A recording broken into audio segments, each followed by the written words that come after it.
I was hanging off a ladder that ran from our front step straight up to the roof with no landing, no rail, and no reason on this earth to exist. Below me, the lane was full of something that had no business being alive. In my hands was a village crossbow. A man whose name I did not know had shoved at me in the dark, and I was shooting down through a window cut into the floor of my own house. Wren stood on the roof above me with a lamp, calling the lane, her hands shaking so hard the light swung. Half a day earlier, we had never heard of this place. Half a day earlier, a man with a clipboard stood in our doorway and read out how long we had to be gone, and my wife carried a box down the stairwell and cried on the landing where the bulb was broken. The card came under that same door the same night. One folded rectangle, no stamp, saying there was a place that wanted people willing to start over, and a line at the bottom with room for 2 names. I laughed at it. Wren did not. She wrote both our names at the kitchen table with the pencil stub she had carried since school, and she said, "Emmet, we are already at the bottom. There is nothing under this." Then I woke on my back in cold mud with a sky the wrong shade of blue over me. Wren lay 2 steps off, breathing like somebody who had run a long way carrying something heavy. Her fingertips had gone gray and would not close. That was the first thing this world told me about my wife. The second thing it told me was Garrick. Came down the slope before I was upright, a big man in a good coat with a ring of granary keys hanging off his belt where everyone could hear them. He said Thistlewick had 82 people in it and food for 82 people, and asked which 2 of them we had come to replace. Wren got as far as saying we had not chosen the place. Garrick told her nobody chooses hunger either, and that his work was the stores, and the stores had never cared about anybody's story. 20 villagers stood behind him, and not one came down to help. She had already pulled the pencil off its cord. She does that when she is frightened. She scratched a house onto a scrap of slate, a square, a roof, a door, the way a person draws when their hands have stopped taking instructions. Garrick lifted it out of her fingers and held it over his head so the whole slope could see it. He asked whether anybody here would care to live in that. He said his granddaughter drew better, and his granddaughter was 4. He laughed. Not cruelly, most of them. They laughed because the other option was standing in the cold, being hungry in silence, and a joke costs nothing. Wren went the color of the slate and never asked for the pencil back. Garrick set the terms loudly, in front of all of them. There was a dead lot at the north edge no family would take. We could have it until dawn, be worth feeding by then, or walk. He told me I looked like I could lift and that she looked like weather, and left us in the mud. So, here's the shape of my life in a line. I spent 20 years building what other men drew and got laid off a month before that card came. In this world, the only person who can build anything at all is my wife, and my wife draws like a child. The lot was worse than he made it sound. A hut had collapsed and died there years back and nobody had cleared it, so the ground was a low hill of rotted thatch, cracked beams, foundation stones, and half a wall still standing up out of it. An old man sat on the good end of a beam with a stick he had obviously carved himself and wood shavings in his beard. He did not stand and he did not say hello. He said the stones were sound, the beams mostly were not, and his name was Bram. I asked whether he meant to help. He said no. He said he had watched 4 families try to make something of this lot and had helped 2 of them, and what he learned was that helping is a thing a man spends, and he was low. It was fair. I have said worse to strangers for less. So I dragged beams, because moving something heavy is what I do instead of panicking. A woman came down with a satchel of small cloth bags on her belt, crouched in front of Wren, turned her palm over and said, "You cross something, drink this. Do not stand up fast." Her name was Sable, and she used about as many words as she used herbs. She told me Wren had nothing left in her and would have less by dark. A boy of 10 or so hung off the half wall, watching Wren as you watch a man doing card tricks. That was Tam. By late afternoon, I had a stack of usable beams and a clear understanding that no man alive raises a house out of them in one night on his own. I said so out loud because I have never been any good at pretending, and Wren stood up. She said, "Give me the flat ground by the stones." I said there was nothing to give. She said she had felt something when she scratched the slate, a heat under her fingernails, and had thought it was fear, and had been thinking about it ever since. This next bit does me no credit. My first feeling was not wonder. My first feeling was, so it went to her. I have carried some version of that thought my whole working life. My hands are worth something once somebody else has had the idea. So I swallowed it and raked her a clean square of dirt. She knelt. She did not lay out a plan as a builder would. She drew the way she drew as a girl, before people talked her out of it, and she drew a house for the 2 of us. The ground took the line. I felt it before I saw it, a low pull under my boots like standing beside a running engine. Then, the rubble started to move. Slowly. Beams walked themselves upright out of the heap, one at a time, in no order I could follow. Bram came off his beam and stood next to me, and neither of us said a word from the first beam to the last. It took the best of an hour. Stone found stone, and the thatch braided itself. and the half wall folded inward and became a proper corner. And it built exactly and faithfully what she had drawn. There was no bed in it because she had not drawn a bed. The door sat on the north face looking at the rubbish heap instead of the lane because that is where her hand had put a door. A ladder ran from the front steps straight to the roof with no landing and no rail because in her drawing the roof needed a way up and she gave it one. And there was a window in the floor, an actual window down where your boots go. Half the village had come to watch, and they laughed a great deal harder than they had laughed that morning. Somebody asked whether the window was for looking at worms. Somebody else wanted to know where a person was expected to sleep. Garrick took his time coming to the front. He walked round it once, slowly, keys talking on his belt, then said loud enough for the back row that he had asked for proof of worth and been handed a joke with a roof on it. Wren was on her knees and could not get herself up, hands shaking, smiling anyway, which I did not understand until much later. Bram was the only man there not laughing. He put his whole weight against the north corner twice as you test something you mean to argue about later. I got Wren inside our house with its door in the wrong place and put her on the floor on my coat. Sable arrived without being sent for and said she needed a full day of sleep and would get about 6 hours, and Sable was right about the 6 hours. Came out of the waist a little after the middle of the night.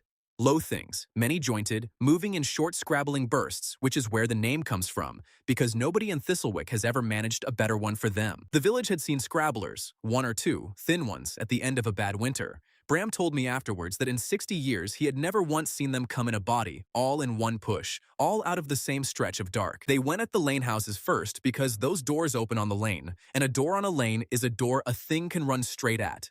I heard the first one go in, and I heard what came after it, and I will not be describing that. Our door faced the rubbish heap. To reach it, a thing had to come down the gap between the wall and the heap, single file, at a walk. My wife had built us the worst front entrance in the village, and it turned out to be a killing corridor. I stood in that gap with a splitting maul and did not once have to face more than one at a time, which is the only reason I can tell you any of this. Bram arrived partway through, shoved a crossbow at me, and took them all without discussing it. Tam started bringing people, because Tam had worked out something the adults had not. A house with no beds in it is a house that is all floor, and a floor holds 40 people lying down where a room full of furniture holds none. They came through the gap in ones and twos. Old Hess with her arm laid open, the miller's girls, and a man carrying his father. Sable worked on my floor without asking anybody for a lamp. But the window in the floor is the one I still think about. Our house sits on the old hut's foundation stones, so there is a crawl space under it, knee-high and dark. 3 children were under there, on the wrong side of about 30 scrabblers, and there was no version of walking out through the gap to reach them. Wren was awake by then, which she had no business being. She got the floor window open, lay flat on her stomach, put her arm down into the dark and called their names, and one at a time they came to her hand. We lifted 3 children up through the floor of a house because my wife cannot draw a proper elevation, and the ladder was a firing step. Nothing with that many legs and no hands climbs a bare ladder. I stood halfway up it shooting down through the floor window at whatever came in under the house, and Wren stood at the top with the lamp calling the lane. That is where I started. And that is all it ever was. A ladder to nowhere, a window in a floor, and a door facing a rubbish heap. It went on a long while and then stopped the way weather stops, with nothing decided, and they pulled north before the sky changed. 11 of us were hurt and nobody died. By full light, there were 40-odd villagers in and around our house, most of them still on the floor, and Garrett came down the lane and stopped in the doorway and had to stand there while all of them looked back at him. He is not a stupid man. It took me far too long to learn that about Garrick. He counted the room, and he understood exactly what the room meant, and he understood that everybody in it could watch him counting it. He said out loud in front of witnesses, in the same voice he had used to hold up her slate, that he had been wrong about the drawing and wrong about the pair of us, and that the terms he set the day before were withdrawn. Garrick asked Wren straight out whether she could do it again. She sat against the wall with her hands pushed up her sleeves so nobody would see them shaking, and she said she did not know. She said the honest thing in a room where the useful thing was a lie. Garrick nodded slowly and went off up the lane, and the keys on his belt did not make one sound the entire way, and what that silence meant did not occur to me until a great deal later, when it had already become a problem. So that was our first day in this world. One finished building out of however many this was going to take. 82 people in Thistlewick, 22 roofs still keeping rain out, and one of those roofs now had a ladder up the front of it. Bram stayed behind after the rest cleared out. He walked the north corner again, put his shoulder into it again, and said the angle where wall met stone was wrong by every rule he had ever been taught and was carrying more weight than it had any right to. Then he looked at the rubbish heap, still most of a house in loose pieces, and said there was material lying there for a great deal more than one cottage if she was willing. Wren was asleep on the floor with her fist shut around the pencil. The bucket came up with wet clay in the bottom of it and nothing else. The boy on the winch kept turning long after the rope had gone slack, because stopping meant saying it out loud, and he was not going to be the one who said it. There was a cup of water left from the morning draw, cloudy, about 2 mouthfuls. 3 children shared it in the lane in front of everybody, and not one of them argued about the order. The sound is what I remember. There was no sound. You can tell exactly how bad a village has got by how people fight over what is left. Thistlewick had stopped fighting some while before we arrived, and I did not understand until that morning that this was the worst sign in the place. Nobody thanked us for the night before, either. That is not a complaint. People walked past our door and looked at the ladder and looked away again, and the whole village agreed without discussing it to treat us as weather that had happened. Garrick had his keys back on his belt and had started making them audible again. He stood at the head of the waterline, counting heads, telling people the draw would be halved from tomorrow. He said it kindly. The kindness was what I did not like. Bram was at the wellhead when I got there, on his knees with his stick across his lap, looking down the shaft. He said the water was not gone, it had gone down. He said those are 2 different words, and the difference is about digging. The well was a good well. Stone-cased, straight, deep as 2 men and a bit, cut by somebody who knew the work. There was a spring under this whole slope once, and the spring had dropped through the dry season and kept dropping. I asked how long the village had. Bram said 4 days of scraping, and then they walked to the river ford, most of a day out and back, past the north waste, in the dark half the year. He said they had done it before and buried people for it. So I told him my wife could draw a well. Bram did not laugh, which I appreciated, and he did not agree either. He said, not this one. He said the shaft under us was the only water the 82 of them had, and a man does not experiment on the only anything. He said the house had worked. He said the house had been built on a rubbish heap that was worth nothing to anybody, and that was exactly why he had let me get on with it, and I had not noticed at the time that he had been letting me. I said we were losing daylight. He said there was something worse than daylight going, and then he explained it properly, and it was the first time an old man in that village bothered to explain anything to me instead of just watching. He said the well is not only the water. The village has one thing left, he said, and it is that everybody still believes somebody knows what to do next. If she fails at the wellhead in front of all of them, they lose the water and they lose that on the same afternoon. Bram gave me the condition. There is a hollow out past the goat pen, off the lane, where the old drainage used to run. We could try it there. Him watching, nobody else. No crowd, no announcement. If it worked, he would come and look and decide what to say. I asked why he cared about being there at all if he was not going to help. He said he was not going to be the man who heard about it secondhand twice. Then he got up off his knees, which took a while, and went to find a shovel he was not going to use. Sable caught me on the way back. She said Wren had slept 14 hours and it was not enough. She said, whatever you are about to ask her for one thing and not 2. And she said it in that flat way she has that makes it sound like a dosage. Wren was sitting on the front step under the ladder with the pencil already in her hand. She had heard the winch from there all morning. She said, they are down to clay. And I said yes. And she said, then stop standing in my light. The hollow past the goat pen was a bad piece of ground, and both of us knew it. Bram sat on the fence rail. Wren knelt in the dust, and I stood behind her. And this is where I have to tell you what I did, because it cost us a day we did not have. I have dug wells, not many, but enough to know what one looks like. A shaft goes down, a pipe goes up, water comes in at the bottom and leaves at the top, and the whole trade agrees on this. Wren drew the intake at the top. She drew a shaft that went down and then turned and came back up inside itself. A spiral wrapped round another spiral, the mouth of it pointing at the sky, and the thing running the wrong way round. I watched her do about half of it, and then I put my hand over her hand and turned the line. Let me be exact about this, because I have heard myself describe it more generously since. I did not ask. I did not say, may I? I took my wife's hand in front of a man we were trying to impress, and I steered the line into the shape I knew was correct. She let me. That is what still gets me. She let me do it, and she finished the drawing with my hand on hers, and her face doing nothing at all, and then the ground took the line and started to build. It came up out of the dirt in 2 halves that hated each other. The top of it was a clean stone shaft, properly cased, the sort of thing I would have been proud of in my old life. The bottom of it was a dead stub that stopped in dry earth and went nowhere. There was water down there. We could all 3 hear it, a long way under, doing nothing for anybody. Bram came off the fence rail and looked into it for a while and then said the only cruel thing I ever heard him say, and he said it mildly, which made it worse. He said, you have built the top of a good well and the bottom of a bad one. He said, I have seen apprentices ruin work by being right too early, and he went home. Wren was already gray to the wrist by then. That was the day's build gone. Whatever this world gives her, it gives her once a day, and I had spent it on being correct. We did not shout. We are both too tired for shouting, and we were tired long before we got here.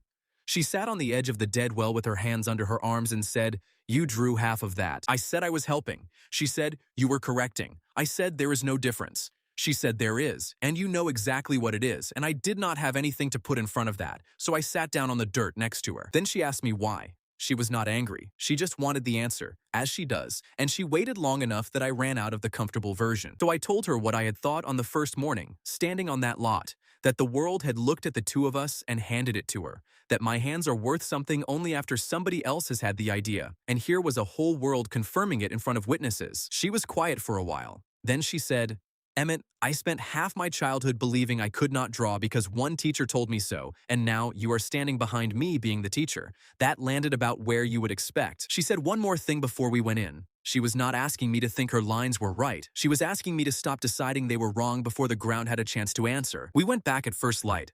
Bram was already on the fence rail, which meant he had come out before dawn for something he had told us he did not care about. Cleared the ground, set her board, put her chalk where her hand would fall, and then I walked round behind the goat pen and stood where I could not see the drawing. That was my entire contribution, and it was the hardest hour of work I did that week. I heard the pull start under my boots, and I stayed where I was. It went on a long time, longer than the house. When Bram finally called me round, the thing standing in the hollow did not look like a well at all. It looked like a stone corkscrew somebody had planted. The spiral went down and did not stop where a well stops. There is the difference, and it is the only one. A well stops when it finds the water everyone expects, because a man digging a well is paid to stop there, and every well in Thistlewick had been dug by a man who stopped. Her line kept going. It went past the layer the village had always drunk from, through a band of clay that no sane crew would cut, and into wet ground a good deal further down that nobody within a day of here had ever touched. And the intake at the top was not a mistake either. The mouth of it caught the runoff from the slope and sent it down the outside of the spiral, and Bram worked out what that meant about an hour before I did. He went down it himself. 60-odd years old with a carved stick and a bad hip, and he put his own boots on those turns and went down out of sight while I held the rope, and Wren stood over the hole with her hands shaking. When he came up, he sat on the rail for a long moment. Then he said out loud, with only the two of us to hear it, that the angle was wrong, the direction was wrong, the intake was wrong, and it was the best well he had ever stood inside. He said it again, slightly differently, the way old craftsmen do when they are working out how to admit something. He said a spiral that long has no business holding at that pitch, and it is holding, and he wanted to know why, and no answer was ever coming, and that was going to bother him until he died. He did not send us to tell the village. He went himself, up the lane, past the goat pen, and he told them, and he brought them back down, and he stood in front of the hollow and said it to their faces. That is worth more than any amount of us saying it. A stranger claiming a miracle is a stranger claiming. Bram saying a thing holds means it holds. They had 82 years of him being unwilling to say anything nice about anybody's carpentry. The queue formed itself. It took most of the day for everybody to draw, because the corkscrew gives water at its own pace and will not be hurried, and by evening every household in Thistlewick had full vessels for the first time that season. Garrick stood in that queue with everybody else. He did not say anything to us. He waited his turn, filled 2 jugs, and carried them up the lane himself, and I watched him do it and thought we had won something. We had not won anything. We had shown a man who trades in scarcity that scarcity was going away, and he had stood in a line about it, and men like Garrick do not stand in lines twice without working out something to do about it. But that was later. That night the whole village had water and slept with the doors open, and Wren fell asleep on the step under her ladder with her boots still on and her hands still shaking, and I carried her in. The knocking started before it was properly light. I thought it was Bram. It was a woman I had never seen, held up mostly by the doorframe, with 2 children behind her and a third one she was carrying who was not moving much. She was holding the doorframe with one hand, and she was not going to be able to hold it much longer. Behind her stood 2 children, and against her shoulder she had a third one who was not moving as much as I wanted him to be moving. The other hand was shut round a board, a flat scrap of split wood about the length of a forearm, scratched all over, and her fingers had been closed on it long enough that the skin had gone white over the knuckles. I said, "Come in," and she did not come in. She said the boy first. Then she looked past me at the floor of our house, the open floor of it with nothing standing in it, and something in her face let go, and she came through the door sideways so as not to knock his head on the frame. Sable was there before I had finished shouting for her. She has a way of arriving that suggests she was already halfway out of her own door before anybody called, and she went straight past me and onto her knees without one word of greeting. The boy had a wound across the ribs that had been closed twice by somebody with no thread and no light. Sable looked at it and said, "Who did this?" And the woman said, "I did." And Sable said, then he is alive because of you and not despite you, which is about as warm as Sable gets. Her name was Dara. She got that much out, and then her legs went, and I caught most of her on the way down. The girls sat down against the wall in exactly the same posture, both of them, feet flat, back straight, watching the door. Children who have learned to sit near an exit sit like that. By full light, there were 30 people outside my house, and none of them were coming in.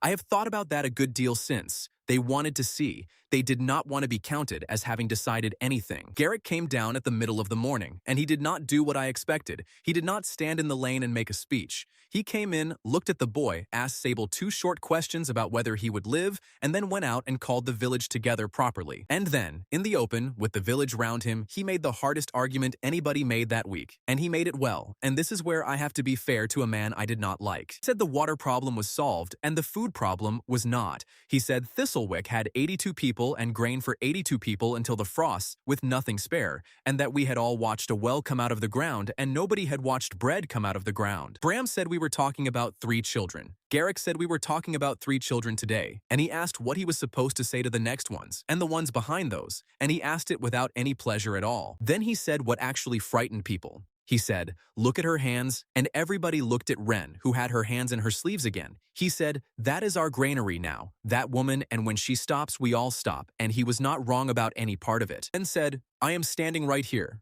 Garrick said, I know, and that is my point, and there was nothing cruel in how he said it. That is why it worked. That was the morning the rumor arrived properly, too, because word had gone out with the water, ninefold by the time it came back.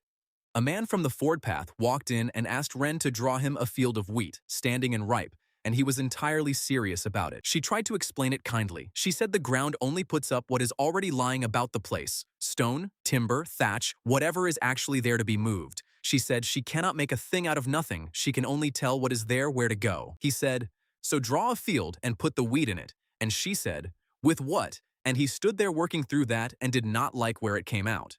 Then an old woman asked her to draw the house her husband died in, exactly as it was, and Wren had to say no to that one too, and it cost her more than the wheat did. Somebody else wanted a cart that pulled itself. Somebody wanted his roof done before his neighbors. By noon, there was a queue in front of our step and no order to it whatsoever, and Tam had appointed himself doorman without being asked and was doing a poor job with enormous seriousness. And through all of it, Dara sat against my wall with her 3, saying nothing, not asking, holding that board. Wren went out to the marked ground at about the hottest hour with the pencil in her fist, and Sable stepped in front of her. You have to understand that Sable is a small woman with a bad knee. She put herself between my wife and a square of dirt in front of half the village, and she said, count them with me. And then she counted them out loud, one at a time, so that everybody standing there had to hear it. She said, the house on the first night, the ruined shaft, the good well yesterday. She said, that is 3 inside 4 days, and you have not had one clear day between any of them, and I have watched your hands get worse each time. Wren said the boy needs a roof, and there is no roof.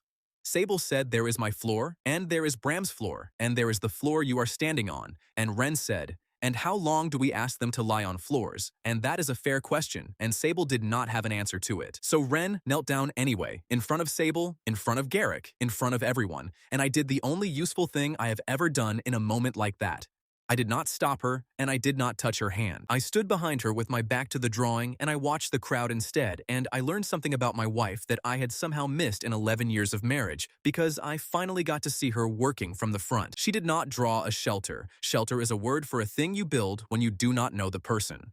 She had spent that morning on the floor next to a woman who counted her children every time somebody walked past the door, and she drew for that. So she drew one room you could see all of from any corner of it. She drew the fire in the middle instead of the wall, so that everybody in it is on the same side of the light. She drew the door low, so a grown man has to duck and slow down coming in. She drew the sleeping places along the walls in a ring with a gap in the middle, so a woman lying anywhere in that room can lift her head and count to 3 without getting up. The ground took it, and the ground built it, and it took most of an hour, and when it was done, it was the ugliest building in Thistlewick.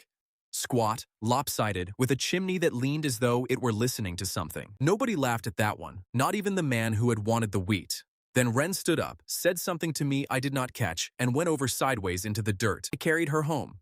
Her skin was hot in a way that had nothing to do with the sun, and she was talking steadily to people who were not in the room, mostly to a teacher from her school, and once, very clearly, to her mother. Sable did not say, "I told you so." Sable said, "Get her boots off, and keep the water going into her whether she wants it or not," and she sat on my floor through that night and the day that followed. Wren was gone for a day and a night, and most of another day. Fever, then the deep sleep after fever. She did not know where she was until the second evening, and when she surfaced, the first thing she asked was whether the boy was still alive. He was. There is the receipt if you want one. 3 children in a low, ugly building, with a fire in the middle of it, and a woman lying in the ring of them who could count all 3 from where she lay. Sable set her rule, while Wren was still under, and she set it in front of the village so it could not be quietly dropped later. 1 true building a day, nothing on the day after a hard one.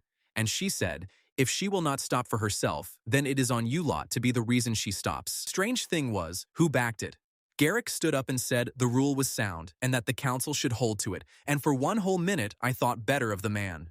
Then I watched him say it a second time to a different group of people, and I understood. A thing with a limit on it is a thing that has to be allotted, and allotting is what Garrick does. He had been handed a scarce resource, and by dinner he was already talking about who should be entitled to ask for a building and in what order.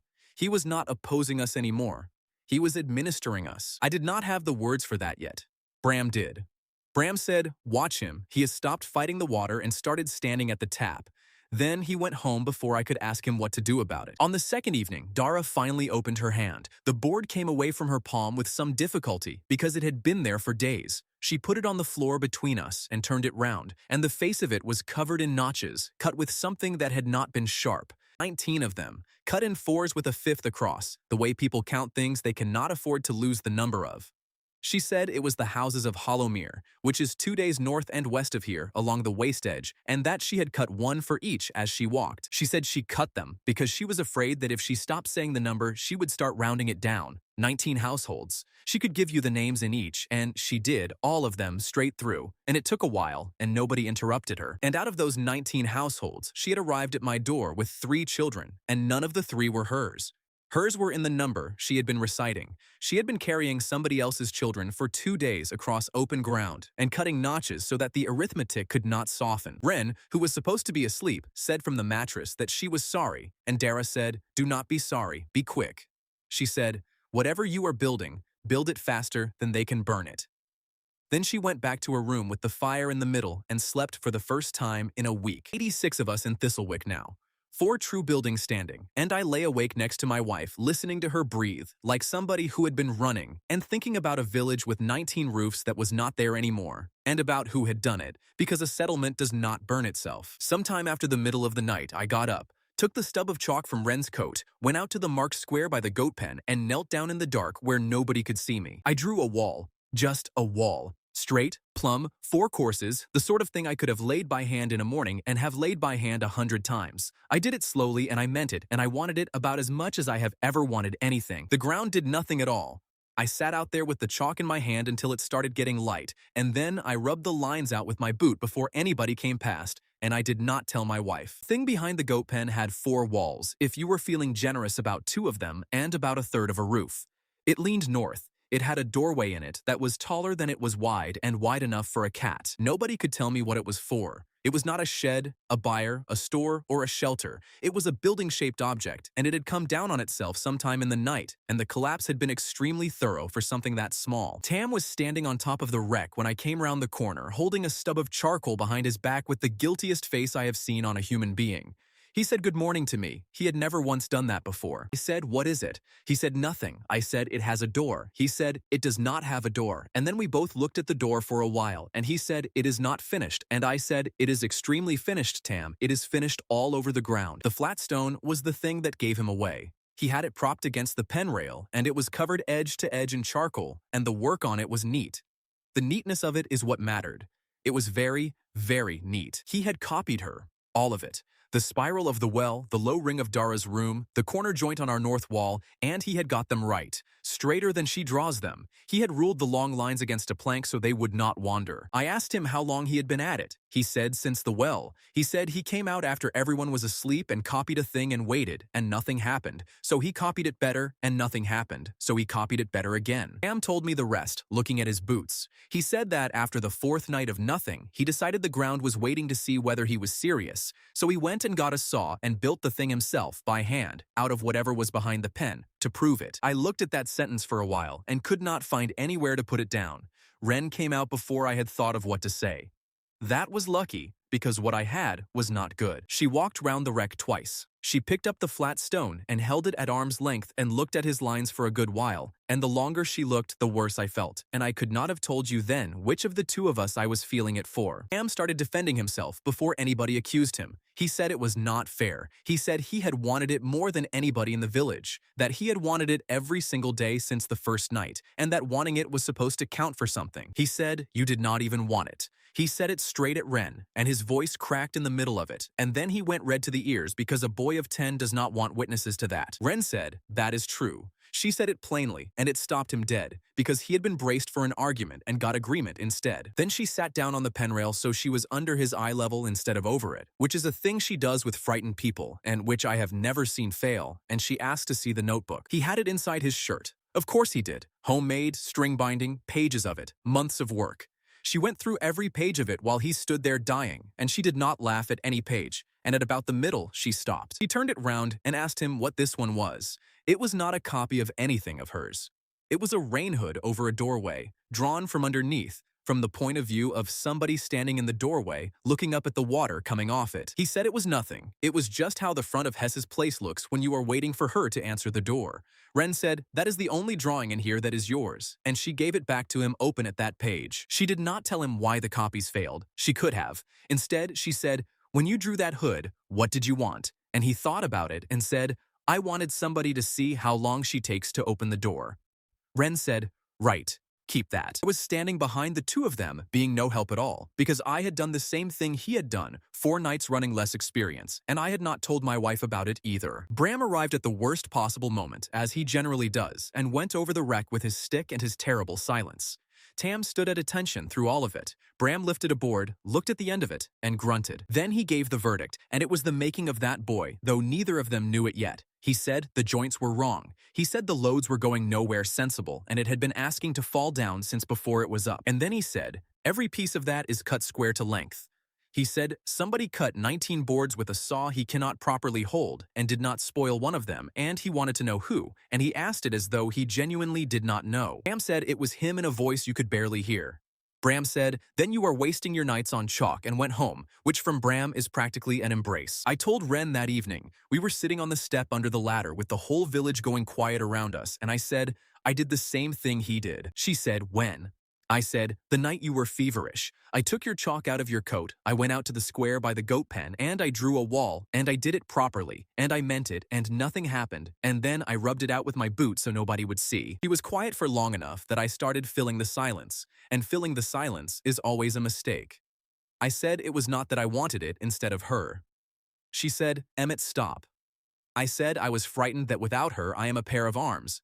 She said, "I know, I have always known that." Then she said, "Do you think I have not tried to draw properly?" She said, "Every day since the well, I have sat down meaning to make a line that a builder would approve of, and every time I do that, the ground goes quiet under me." She said it happens the moment she starts drawing for somebody's opinion instead of for the person the thing is for. She said the ground does not care whether a line is good, it cares whether she meant it, and it can tell the difference better than she can. So that is our rule entire, said out loud on a step by 2 tired people. Her hand, her meaning. Anything else is charcoal on a stone. I have heard clever men state it worse since, at length, with diagrams. I asked her whether she had told anyone. She said no, because the moment the village knows exactly what turns it on, somebody will start arranging her feelings for her. She said it about Garrick without saying it about Garrick, and I understood her perfectly. The next morning, Bram came down the lane at an hour when he is usually still asleep, and stood outside our door until I came out and said he would take the boy. His terms were savage. 2 years of joinery before Tam is allowed to draw a single line in front of him. Plane, chisel, saw, and all of it by hand. No shortcuts through the magic, no watching Wren work until the second year. Tam tried to negotiate. That was brave of him. He said 2 years was longer than he had been able to read. He offered 1 year. Bram said 2. He offered a year and a half and the summer on top, and that is not how time works, and Bram let him get all the way to the end of it before saying no. Then Tam asked the only good question in that negotiation, which was why. Bram said, because you will spend those 2 years finding out what wood does when you are wrong about it, and there is no other way to learn that, and one day you will want to know it very badly, and there will be no time. Tam said, and at the end of it, will you let me try a symbol? Bram said, at the end of it you will not want to. Tam said, we shall find out. And Bram almost smiled, which on that face is a structural event. They shook on it at the water queue in front of the whole village because Bram made a point of doing it there. He said out loud that the boy was his apprentice from that morning and that anybody who wanted the boy for errands could come and discuss it with him. That is a small thing. It did not feel small. Until then, everybody who stood near us did it privately, in the dark, out of need. Bram tied his own name to ours in daylight, in a queue, in front of Garrick. And Garrick, who had spent that week quietly building an order of entitlement for who may ask us for a building and when, watched a 10-year-old get handed the job of keeping the request list because Bram suggested it and the village agreed on the spot. He took it well. He said the boy would need help with the letters. He offered to sit with him over it. By the end of the week, Garrick was in the shelter every evening, teaching Tam his letters, being useful, being kind, being present at the exact place where every request in this village passes through. Bram saw it before I did. He said he has stopped standing at the tap, and I said, that is good, and Bram said, no. He has gone to sit with the boy who writes down who gets water. Said Tam would not be turned.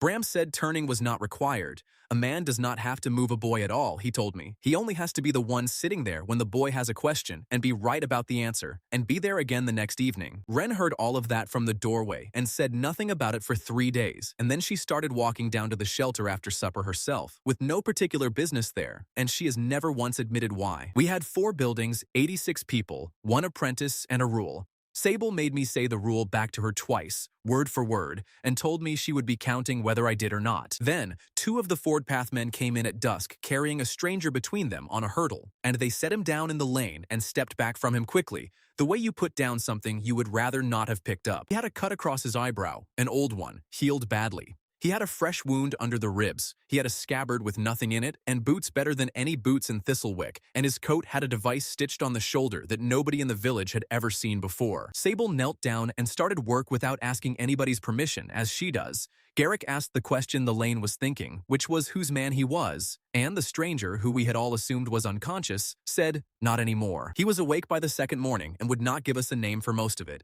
He gave us his own name, which was Dade, and after that he answered every question with the shortest true thing he could find that told us nothing. Where he came from, south and east. Who he served, and to that he said, not anymore. Again. And then he looked at the ceiling of Sable's back room until we got tired of standing over him. What he did give us, he gave without being asked. On the 3rd morning, he got himself upright against the wall, breathing badly, and said, it is going to get worse here, and it is not going to be the beasts. Sable told him to lie down. He lay down. Then he said it again from the floor in the same flat voice, and something about a man repeating himself while flat on his back made it land harder than any amount of arm-waving would have. Garrick had his opening by breakfast, and he took it well.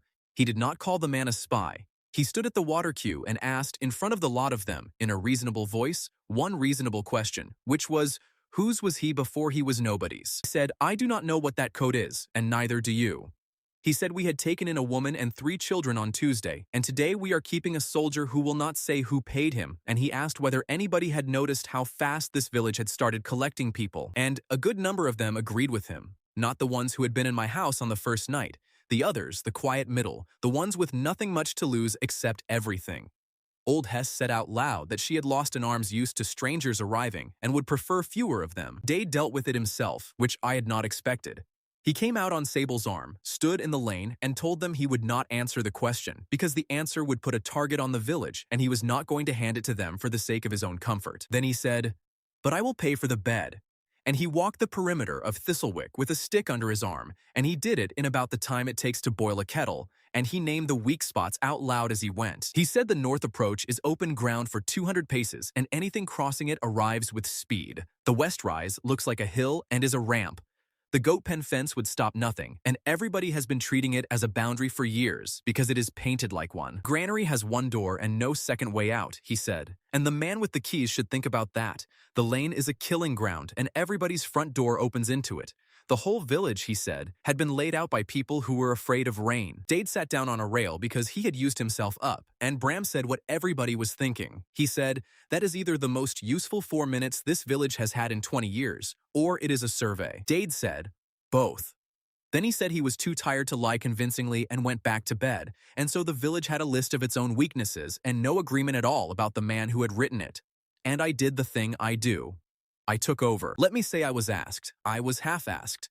Garrick proposed a work party, and I put my hand up for it, and inside a day I had 30 people cutting brush and dragging fieldstone off 200 years of cleared ground onto the north approach, and I had a plan, and the plan was correct, and I was very pleased with it. The north approach was the problem. Everything Dade said about it was right, and every fortification I had ever seen in my old life or any other said the same thing. You close open ground. You put a wall across it and stand men on the wall. I took it to Wren in the evening, and I was careful. I had learned that much at the goat pen. I did not touch the pencil. I did not sketch it for her. I told her what I needed the thing to do, and then I put my hands in my pockets and physically kept them there. She said, "What do you want it to do?" I said, "Keep them off the north side." She said, "Keep what off?" "All of it. Everywhere along the length of it." And I said, "Yes, that is exactly what a wall is for." And she looked at me for slightly too long and said, "All right." She meant it. You need to understand that about the next day, because it is the difference between what happened to us and what happens to other people later.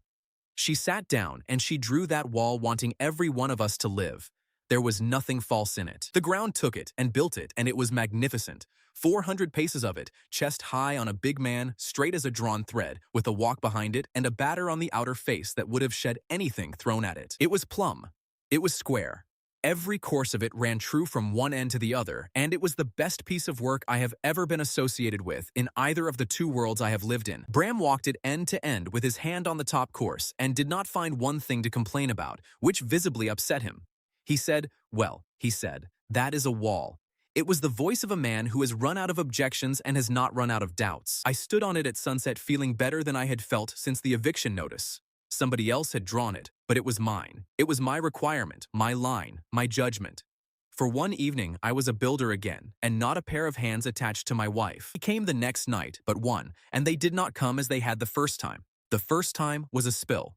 This was a push. They crossed the north ground in a body in the dark, hit that beautiful wall along its whole length at more or less the same moment, and found out in about 4 heartbeats what I had failed to work out in 2 days. A wall has ends. They went along it. They did not climb and they did not batter. They ran the length of it, the way water runs along a sill, and they found the west rise where the ground comes up and the wall stops, and they came round the end of it into the village at a dead run. And my 30 men were spread along 400 paces of stone, which meant that at the place where it mattered, there were 4 of them. Got down off that wall so fast I do not remember doing it. What I remember is standing in the lane knowing exactly how much of this was mine and being no use for about half a minute, and half a minute is a long time. Dade fixed it with his voice. He could not run. He got himself to the corner by the corkscrew, and he started calling, and he did not call orders. He called what he was seeing, and that turned out to be worth more. He called that they push towards light and turn away from sudden noise. He called that they were coming in 3s, and the 3rd one hangs back, so if you kill 2, you have not killed 3. He called that they would not cross the wet ground round the spiral well. That last one was the hinge of the night. Nobody had noticed it. He had noticed it in the first 2 minutes, and it was true, and nobody ever worked out exactly why, and it meant the well hollow was a fixed point that a man could put his back against. Then he told everybody to get off my wall. That is the sentence I have not forgotten. He said, "Leave it. It is doing nothing. Come inside the houses." And they did, and this is where the ugliest architecture in the region earned its keep for the 2nd time. Dara's low room took 19 people because you cannot come through that door fast and there is only one of it and the fire is in the middle where the light does not blind the defenders. The lopsided place took the wounded because the floor is all floor. Bram put 4 men on the ladder and they held the north lane end from a bare rung, and Tam ran the floor window like he had been born to it, pulling people up out of the crawl space. And the corkscrew stood in the middle of it all with its stupid mouth pointed at the sky, and the village fought in a ring round a well that no beast would come near, and Wren had nothing left to give any of us because she had already spent that day building me a straight line. She spent that night on the roof with the lamp instead, calling the lane as she had on the first night, because that was what she had left to give. Garrick held the granary door. I was not fair to him afterwards, and this bit is not in dispute. One door, no second way out, exactly as Dade had said. He knew it. He stood in it anyway with a boar spear, and he did not step back off at once. They pulled north an hour before light. We had 2 dead. Old Hess, who had said out loud that she wanted fewer strangers, and a Ford Path man whose name I am ashamed to say I had to be told twice. 19 hurt. It could have been the whole village and everybody knew it. Eric came to the well hollow at first light with his hands empty and blood on his coat that was not his. He did not wait to be asked, and he did not soften it. He said he had called us 2 extra mouths on the day we arrived. He said he had held up her drawing over his head so people could laugh at it. He said he had been wrong on that day and had gone on being wrong out of habit for a fortnight, and that everybody standing here had watched him do both. Garrick took the keys off his belt, and he did not hand them to us, and that was cleverer than it looked. He said the stores were too much for one man's judgment, and he proposed a council of 5 to hold them. Himself, Bram, Sable, Wren, and me. And he asked the village for it out loud instead of announcing it. He gave it to him. Of course, they gave it to him. He had just spent a night in a doorway he knew was a death trap, and the man who admits he was wrong in front of everybody is the man everybody wants holding the keys. Bram looked at me over the top of it with an expression I could not read at the time. Later, he told me what it was. He said, I watched a man lose an argument and come out of it with 4 allies and a seat, and I thought, that is not a defeat, that is a promotion. But that was later. That morning it was closed. The debt from our first hour in this world, the thing he took off us in front of the whole slope, he gave back in front of the same people, in the same voice, standing on the same ground. I will not pretend it did not matter. Dade waited until the council had broken up and the lane had cleared, and then he asked me and Wren and Bram to stay, and Sable made him sit down before he said it. He said, you kept asking whose I was. He said the coat is not from any of the free towns, and it is not a guild coat, and it is not anything the Ford Path has ever seen, and you have all been very polite about that for a week. Then he said the name. He said, I was a scout for Lord Cassell, and I walked away from a thing I was ordered to guard, and I did not stop walking until I fell over in your road. Nobody in Thistlewick had heard the name before. I watched Bram's face, and Bram had heard it, and Bram sat down on the well rim, which he does not do. The man in our doorway had both hands on the frame and his boots braced, the way you stand when you have decided in advance that they will have to carry you out. He had walked 4 days to get there. You could see most of the 4 days on him. He wanted a room for his wife. That was how he put it at first, and it sounded reasonable, and I started to say something reasonable back. Then he explained what he meant by a room, and it was a room she would get better in. He had it all worked out. He said the ground built a well that reached water nobody could reach. It built a house that saved a village in a night. So she draws a room, he said, and my wife goes in it, and she comes out. Wren told him no as gently as I have ever heard anyone tell anybody anything. She said it does not touch people. She said it moves stone and timber and thatch, and it does not know what a person is, and she said she was sorry, and she meant every word. He did not shout. That would have been easier. He stood in our doorway and asked her to try anyway, and when she said no again, he asked her whether she had ever actually tried, and she had to say no to that too, and he took that answer away with him, and I have never stopped thinking about it. Behind him, out past the goat pen and along the Ford Path, there were about 40 more of them, and they had been arriving steadily for 3 days. Families with barrows. A man with a cartload of good stone, and no idea what he wanted built out of it. 2 brothers who had walked from the far side of the waste and had a fight about the route from start to finish. A widow with nothing at all but a place in the line and a determination to keep it. The cause of it turned up on the 4th morning, riding a donkey and extremely pleased with himself. He was thin, badly dressed in expensive cast-offs, and he had a stringed thing on his back that he played worse than he sang, and that is saying something. His name was Lark, and he had written a ballad about us. He performed it in the lane without being asked. In the ballad, the well went down to the middle of the world, and the house on the first night had killed 100 beasts, and my wife was 7 feet tall. Wren asked him, mildly, whether he had considered checking any of it. He said, checking is for taxmen. He said a story travels on how well it is made and not on whether it is true, and then he added, with the first honest thing in his face, that he had not thought about what a traveling story does when it arrives. He looked at the road full of people. He counted them, roughly, and I watched him work out that he had done that. To his credit, he stayed. He spent the next 2 days carrying water down the line and never once wrote a verse about it. Fen arrived that afternoon, and Fen was a different order of problem entirely. He came in with a mule train, 3 men, and a manor. He is a small, quick, well-turned-out person in a district where nobody is any of those things, and he wears about 6 items of jewelry, none of which are worth anything, and all of which are visible from a distance. He shook my hand and called me Master Builder, and asked after my wife's health, and told me the road was talking of nothing else, and inside 4 minutes he had said the word partner partnership twice without either of us agreeing to a single thing. Then he took out a book and showed me what he had already done. 11 bookings, names, places, dates, deposits taken in coin in 3 settlements against buildings my wife had never heard of and had not consented to make. I asked him when he was planning to mention it. He said he was mentioning it. I said, after taking the money, and he said that is how the road works, and he said it without embarrassment because it is how the road works. He had an answer for everything. When I said she can do 1 a day, he said then we price by the day. When I said she has to want to do it, he said everyone wants to do things for enough money. When I said some of these people have nothing, he said then they are not on the list. And he tapped the book. And then he made his mistake. He was talking to me, not to her, and had been doing it since he arrived, and he said, get her to see sense. She is the tool and you are the man. And he said it in a friendly way as though he were doing me a kindness. Wren was standing behind him and had been standing there for some while, and he had no idea. She did not throw him out. I would have thrown him out. She asked him to show her the 11 names, and she went down the list with her finger, and she asked him about each one, what they wanted, why they wanted it, who would be standing in it when it was finished. He knew the answer for 4 of them. He knew the money for all 11. She got to the bottom of the page and gave him back his book and said, you have sold 8 of these to people you cannot describe, and I cannot build for somebody I cannot picture. Not, will not, cannot. Fen said that was sentiment. Wren said, come and watch then. And she took her chalk and went out to the marked square with the whole road watching, and she did the worst piece of work of her life on purpose in front of about 100 people. Not on purpose in the sense you are thinking.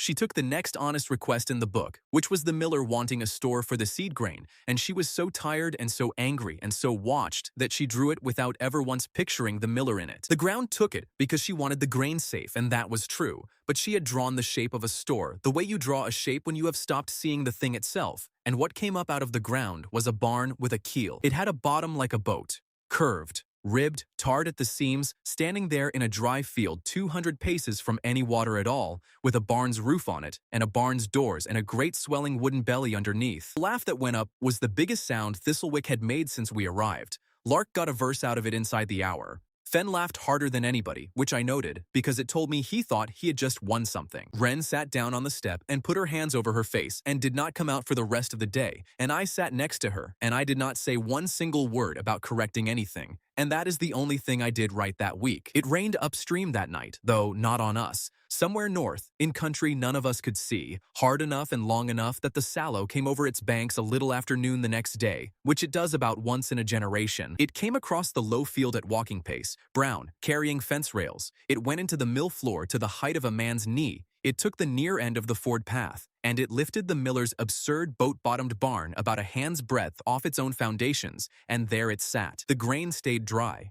All of it.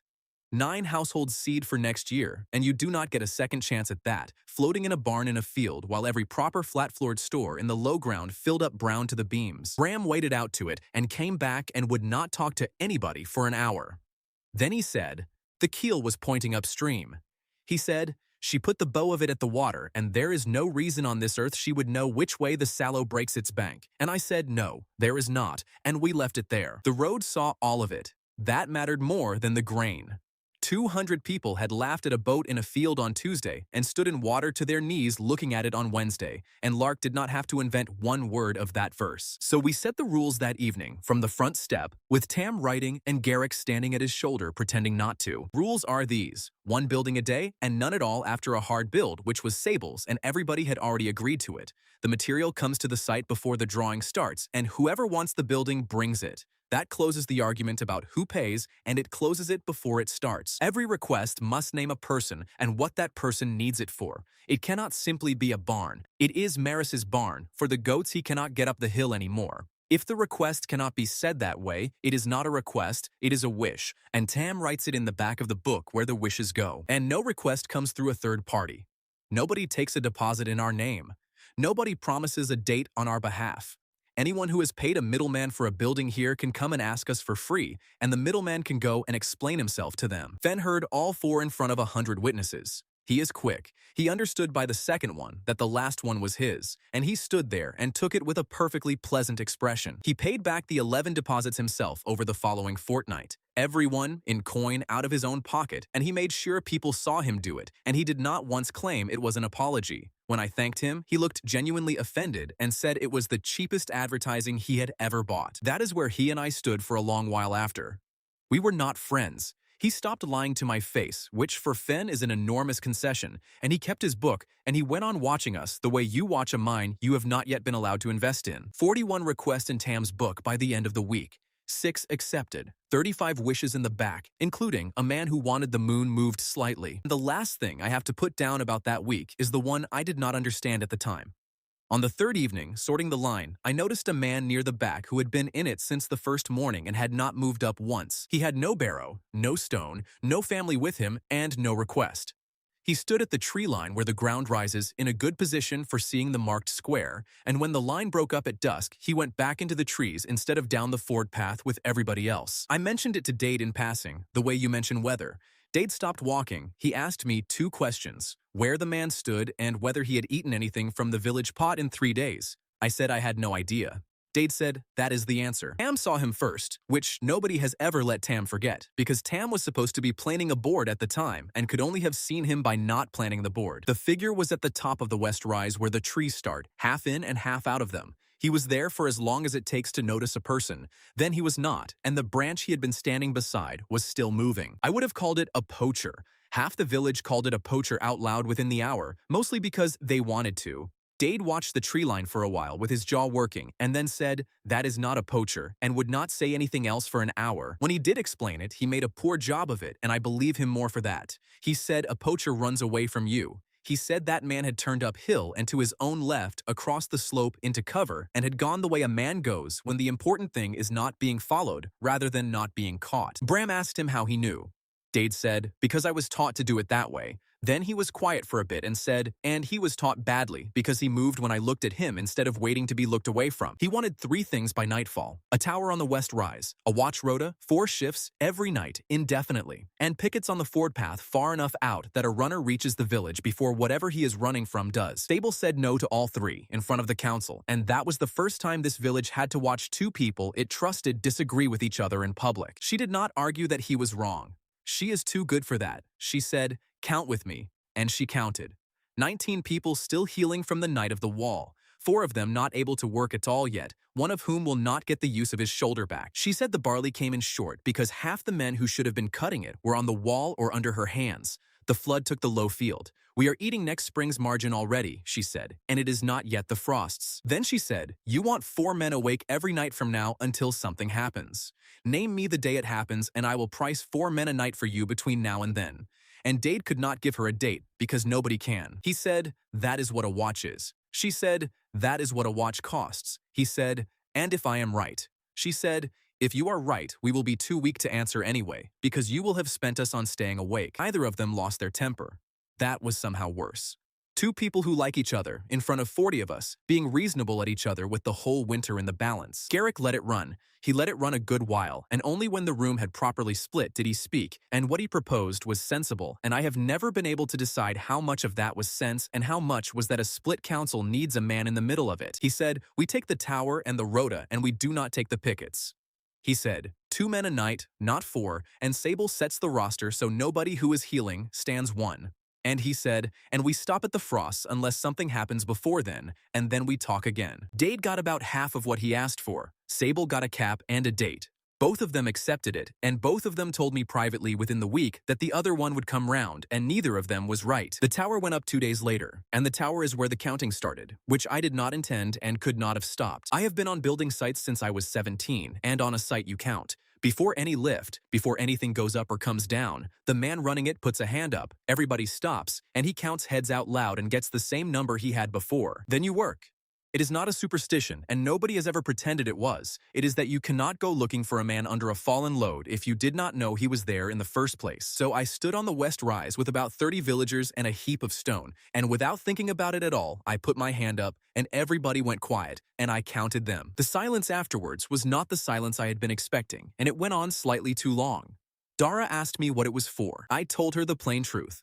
Where I come from, you count your people before you drop anything heavy and again afterwards, and if the two numbers differ, you stop the world until you have found out why. I have never seen a piece of information land on a person like that landed on her. She has a board with 19 notches on it. She stood on that hillside and worked out that the thing I do out of habit before lifting a beam is the thing she had been doing alone across 2 days of open country with a nail. By the following week, it was a right.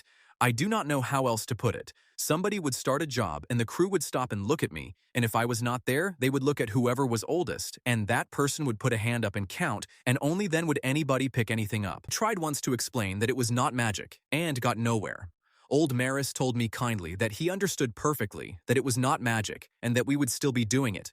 Bram found it so funny that he had to sit down, and then joined in, and was the strictest about it of anybody. Dara took the count. Nobody voted on that either. She simply started being the person who said the number out loud, and she is still the person who says the number out loud, and she says it at the start of every gathering in Thistlewick to this day. The tower itself was wrong in the usual way. It was right about something none of us had thought of. Wren drew it in the evening with the west rise in front of her, and Dade sitting on a stone beside her explaining what a watchman needs, and she listened to all of it, and then she drew the sight slots at ankle height. Dade did not say anything. He has learned faster than I did. He walked up the finished tower, looked at a row of openings cut level with his boots, went back down and got a blanket, went up again and lay down on his belly, and stayed there for 4 hours. He came down and said 2 things. He said, "A man lying down can watch all night, and a man standing up cannot, and that is why every watch in the world is worthless by the 3rd hour." And he said, "And nobody outside can see me. There is no head against the sky up there. There is nothing to see at all." I asked Wren afterwards what she had been thinking about. She said she had been thinking about how tired everybody looked. That was her reasoning entire. She drew a place for a tired person to lie down, and it came out as the best observation post in the district. Bram tested it the way Bram tests things. He walked out 400 paces at dusk with Tam, and had the boy wave a lantern about on the platform, and came back and reported that from outside, at night, the tower reads as an empty pile of stone. He was extremely put out about it. Dade did not go looking for the watcher after that. He waited. That is the difference between him and me. It worked out that a man in the trees who has been watching a village for a week has left things in the trees. A sleeping place. A fire scrape. Whatever he cannot carry about with him while he moves. He said such a man always comes back for his own kit, because his kit is the only thing keeping him alive out there, and that he comes back for it on the night he has decided to leave for good. So we did nothing for 9 days. That was the hardest instruction I have ever followed. There were no sweeps, no dogs, and no shouting up the tree line. 2 men a night lying on their bellies behind ankle-high slots, and the rest of us building barns and pretending to be exactly as stupid as we looked. On the 9th night, Dade's watch saw a shape come down out of the trees to a hollow under the rise, and by then, Dade had known where the hollow was for 3 days and had 4 men asleep in the bracken 20 paces from it. It took him without a wound on either side. He came quietly. That is worth saying because I had spent 9 nights imagining a fight, and what actually happened was that a cold, filthy, badly fed man stood up out of a hollow with his hands open and said, "All right." His name was Voss, and he was not a good spy. He told us his name in the first minute, which Dade said was the end of it, because a man who gives you his name is a man who has already decided he would rather be a prisoner than sleep in that hollow another night. We did not hurt him, and it was Sable who made sure of it, and she made sure of it out loud, in front of Garrick, before anybody had suggested otherwise. She said, "We are not going to be a village that does that," and we were not. He ate 3 bowls of the common pot before he said anything of substance, and what he said first was to ask what was in it, and when told, he said it was better than his own camps, and that is the moment Dade said afterwards was the one that gave us the rest. He had been sent to count. That is all. Count the strange buildings, count the people, count how many of the buildings had gone up in the last month, and stay long enough to see one made. And he had been told one specific thing to establish, and it is the sentence that changed the room. He had been told to find out which of the 2 of them does it. The man or the woman. Somebody a long way south of here already knew there were 2 of us and did not know which one of us held the thing, and wanted that question settled before anything else was decided. Dade asked him when his report had gone. Voss said a fortnight back, with a rider, and that he had stayed on to watch the making of one, and had not managed it, because the marked square is inside the village, and he could not get close enough without eating from our pot. Garrick asked who he served, and Voss looked at Dade for a long moment before he answered, and then he said the name, and it was the same name, and something went out of the room. Then Garrick asked to hold him. He put it well. He said the granary is the only building with a lock, and he is the only man with the keys, and that the council should not have a prisoner living in anybody's house. It was sensible. It was true.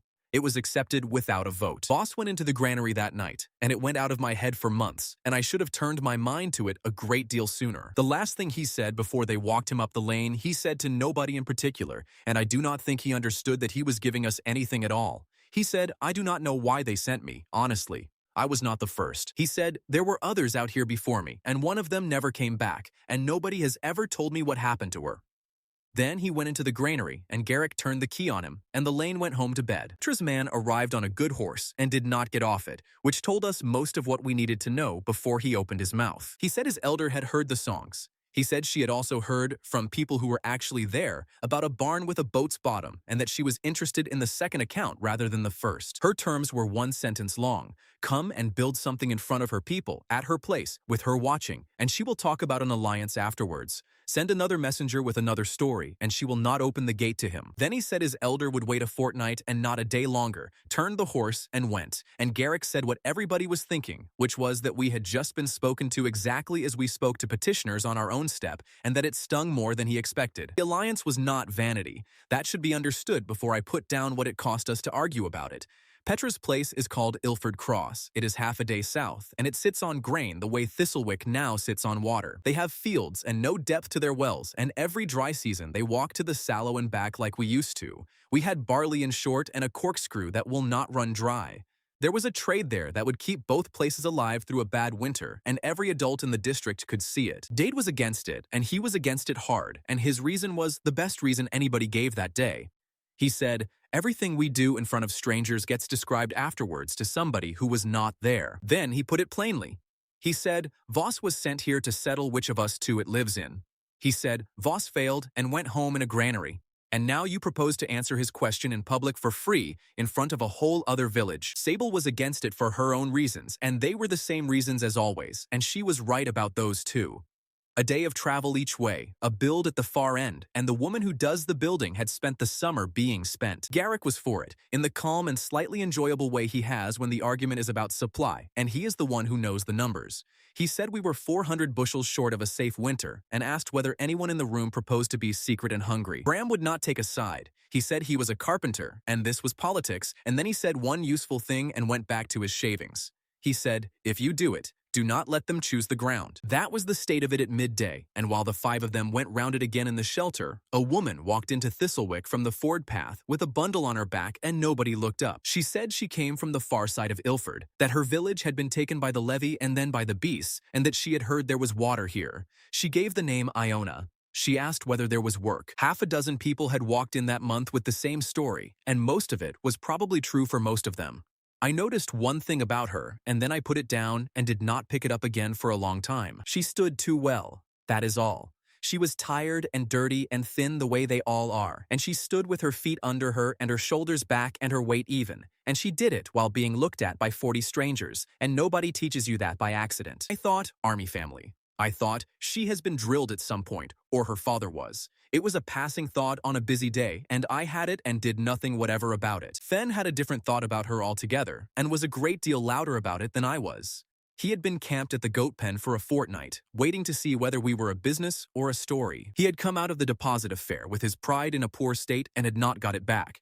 He watched Iona come up the lane, and something in the man went off like a snare. He followed her. Badly. Fen is a man who dresses to be looked at, and he simply cannot switch it off. So his idea of surveillance was to stand about 40 paces from her wearing every bangle he owns, holding a piece of harness he was not mending, for 3 days. Village drew the obvious conclusion inside a single afternoon and then set about helping him with it. By the second day, the women at the corkscrew were saving him a place in the queue directly behind her. Old Maris advised him at length and in public on how to approach it with examples from his own marriage. Somebody left a bunch of pen flowers outside his tent, and he came out and stood there holding them with an expression I would pay money to see a second time. He tried to explain himself to me once. He said, that woman has never once looked behind her. I said, and? He said, everybody who walks in here looks behind them. All of them, for the first week at least, and she has not done it once. And I said, Fen, you are jealous of a refugee.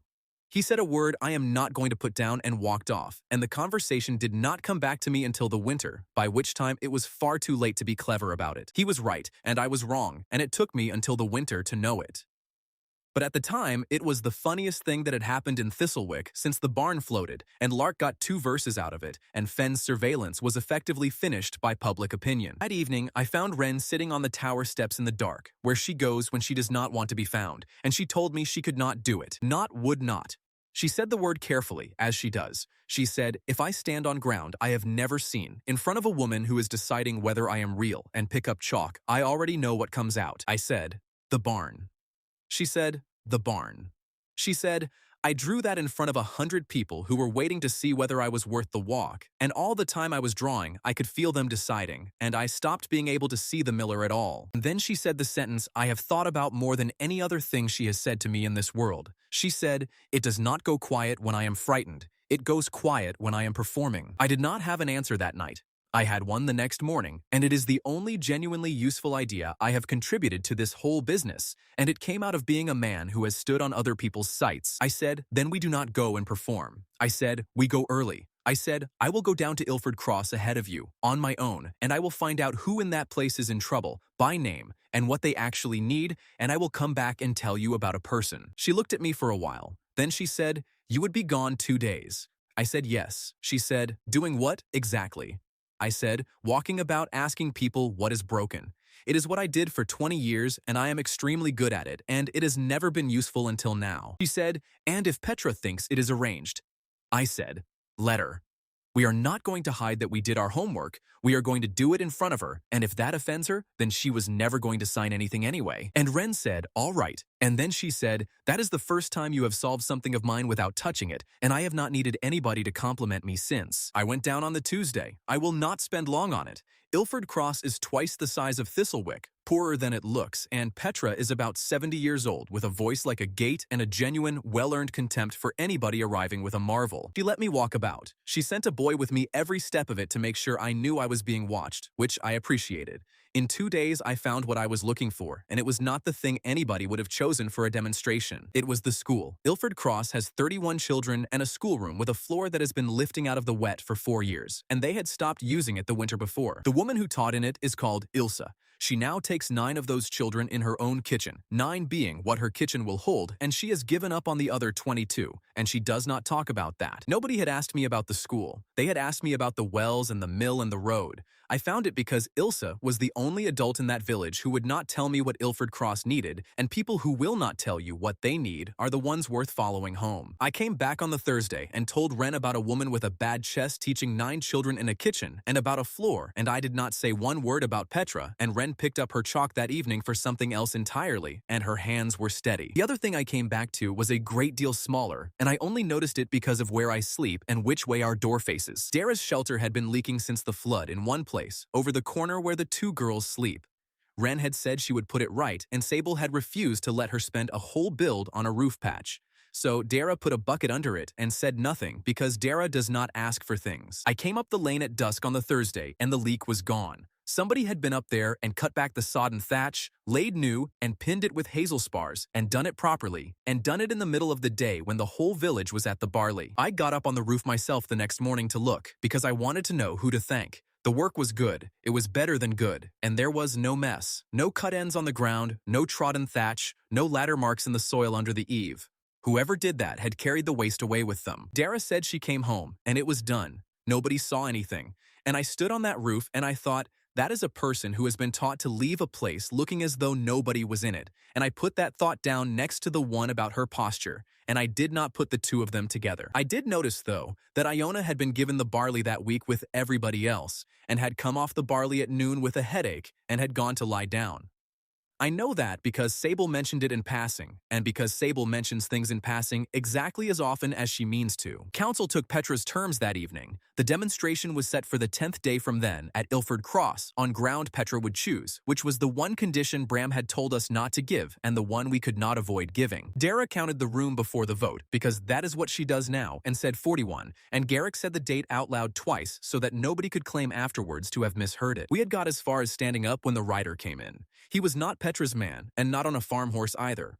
He came up the lane at a trot with a leather tube across his back and did not dismount for any part of it. He dropped a sealed scroll onto the step of our house, said it was for the woman and the man who billed, and was gone back down the Ford path before anybody in that yard had thought to stop him. The seal on it was a set of dividers over a plumb line, and none of us had seen it before, and Fen, who had come over to be nosy, went the color of the thatch and said, "That is the guild." The scroll had been written by somebody who was paid to write scrolls, every letter the same height and not one blot on it anywhere. Tam read it out for us on the step because Tam is the only one of us the letters come easily to now, and he read it twice, and the second time was worse. Did not accuse us of anything. That was the cleverness of it. It expressed the concern of the Fellowship of Measured Building at reports of unlicensed structures raised in the Northern District, and it observed that concern is best answered by demonstration. Then it proposed one. The Fellowship would send a master to build alongside us on the same ground, before the same witnesses at Ilford Cross, on whatever day the elder Petra had been promised her demonstration. Bram put his hand out for the scroll and read that line twice. He said, they knew about Ilford before we had finished arguing over whether to go, and then he said, who did we tell? We had told Petra's rider a fortnight back, and Petra's rider had ridden home through 4 settlements telling everybody he stopped with. There is no mystery in it, and there was no traitor in it, and it took me a good while to stop looking for one. Master Holden rode in the same afternoon, which settled the question of how long he had been on the road. He came with 2 journeymen, a mule of instruments, and no escort at all. And he came up the lane and asked politely for the household of the woman who draws. He is about 50, narrow, sunburnt on the back of the neck the way men are who spend their lives looking up at things. He has ink on his fingers and a rule in his belt where another man would carry a knife. He shook my hand and looked at our house for some while. I had been ready to hate him, and he made it extremely difficult inside 4 minutes. He walked round our first house with real attention. He asked to go up the ladder and did. He looked at the window and the floor from below, on his knees in the crawl space, in a good coat. Then he came out, brushed himself off, and asked Wren how she had calculated the north corner. She said she had not calculated it. He said, then how did you arrive at it? She said she wanted the door to look away from the lane. He waited for the rest, and there was no rest, and I watched a professional man run into the entire shape of our situation at once. He did not sneer. He said that the corner was carrying about half again what it should be able to carry. He said, I have been building for 30 years, and I could not put that corner up. Holden said, and if one of my journeymen drew it for me, I would take his license off him the same afternoon. Both of those are true at once, and that, he said, is my difficulty, and it has been my difficulty since I heard about you. Then he made his case. It is the best argument anybody made against us in any of this, and it was not made by a fool. He said the fellowship exists because buildings fall on people. He said he had been called to 7 collapses in his career and had personally carried 3 children out of one of them, in a market town, out of a gallery raised by a man who had a good eye and no training and had been very sure of himself. He said that man also had a corner that carried more than it should until the day it did not. He said, you have had one good season and a great deal of luck and a story that is traveling faster than either. And he said, when your corner goes, it will not be you standing under it. Wren asked him what he wanted. He said the demonstration. He said if her work stands up in front of witnesses, he will say so in front of the same witnesses, and if it does not, then she stops building for anybody outside her own village. And he wanted that second half agreed out loud. Dade said it was a trap, and it was, and Sable said the terms were one-sided, and they were, and Garrick worked out inside a minute that refusing would cost us Petra anyway, and said so, and that was the end of the argument. The task was Holden's to name, and he named it that evening. It was not a house. A bridge across the Ilford Gorge at the old crossing, where the crossing has been down for 6 years. Both parties, same day, same span, and a loaded test at the end of it with a full wagon. He named it in front of both villages, and he named it because a bridge is the one thing a lucky amateur cannot fake. A house that is wrong stands there being wrong. A bridge that is wrong tells you so, with a wagon on it. The other pressure started before he had finished his supper, and Holden had nothing to do with it, and I believe that to this day. Fen came back from Marrow's Hollow on the second morning with his mules empty and his manor gone. The quarry would not sell to us. Not at a price, not at any price. The steward there had had a letter, and he was sorry, and he closed the gate while Fen was still talking. The timber yard at Ford Brake said the same. 2 merchants on the Ford path said they were out of stock and were visibly standing next to their stock. Somebody in the fellowship, well below Holden and probably a good way from him, had spent a fortnight writing letters. Fen was angrier about it than we were. He said it was a restraint of trade, and he used the phrase 4 times, and then he said, I will not be told who I may sell to by men who have never carried anything. That is when I started to like him, and that is where I nearly lost us all of it. Because I know bridges, though not as a designer. I know them as a man who has spent his life standing under them with a jack. Holden's arrival had done something to me that I did not notice at the time and could not have admitted then. A professional had walked into my village, shaken my hand, and treated my wife as the builder. So I sat up 2 nights with a plank and a nail and worked out a bridge. A proper one. I had spans, I had a rise, I had the loading of a full wagon and the width of the gorge from Dade's pacing. By the second night, I had 4 sheets of it, and it was good work, and it was the best thing I have ever drawn in my life. Then I took it to my wife and explained it to her for about an hour. She let me get all the way to the end. She looked at the sheets. She said they were beautiful, and she meant it. And then she said, "Emmet, what do you want me to do with these?" I said, "Draw that."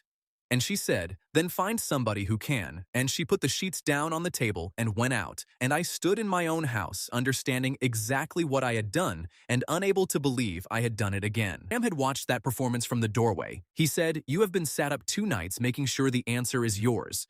Then he said the thing that actually got through, which was, "You did that at the well, and it cost her a day. This one costs her a bridge." He was going out on the material run at first light, and he took Tam in a handcart and was gone 4 days. I will not stretch it out.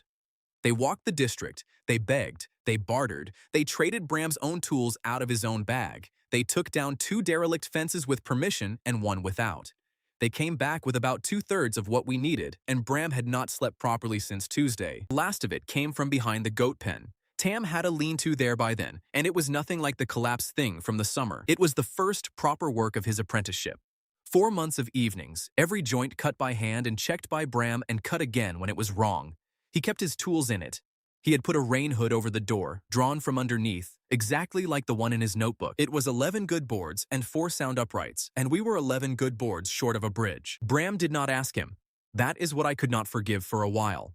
He came into the yard, looked at the lean-to, looked at the boy and said, "We need those." And Tam said, "All right," and got the bar himself and started at the corner where his own best joint was, so that it would be over quickly. I said something about building it again after. Bram stopped me with his stick across my chest, actually across my chest, and told me later why. He said, "Do not give him that." He said, "If you tell a boy the thing he made will be replaced, you teach him it was never worth anything. Let it cost." Bram pulled his lean-to down in about 40 minutes and stacked the boards on the cart and did not say one word for the rest of the day. That evening, he asked me one question, which was whether the bridge would definitely work, and I told him the truth, which was no. He said, "All right," and went to bed. He was 11 years old by then. He had cut every one of those joints twice. And it was Tam, in the end, who gave us the thing we needed. And he did it by accident on the road down to Ilford Cross. And he did it by complaining. He said it was not fair that they had to go right round by the ford to reach the gorge, and that everything in this district is a long way round because the crossing is down. I said yes. Then I stopped walking in the middle of the road because I had spent 2 days at Ilford Cross in the summer and had not once put those 2 facts side by side. Ilford Cross has 31 children, and Ilse teaches 9 of them in her kitchen. The other 22 are working. They are working because half the households have their land on the far side of that gorge and have been walking round by the ford for 6 years, which costs each of them the better part of a day. A household that loses half a day walking takes its children out of school. There is the sum of it. The bridge has been down for 6 years and the schoolroom has been empty for 1, and nobody at Ilford Cross had ever said those 2 sentences in the same breath because they were about different things. I told Wren that night at the roadside, sitting on the cart with Tam asleep against the boards. I did not tell her about spans or loading or Holden. I told her about a woman with a bad chest and 9 children in a kitchen and 22 more on the wrong side of a hole in the ground. She listened to all of it.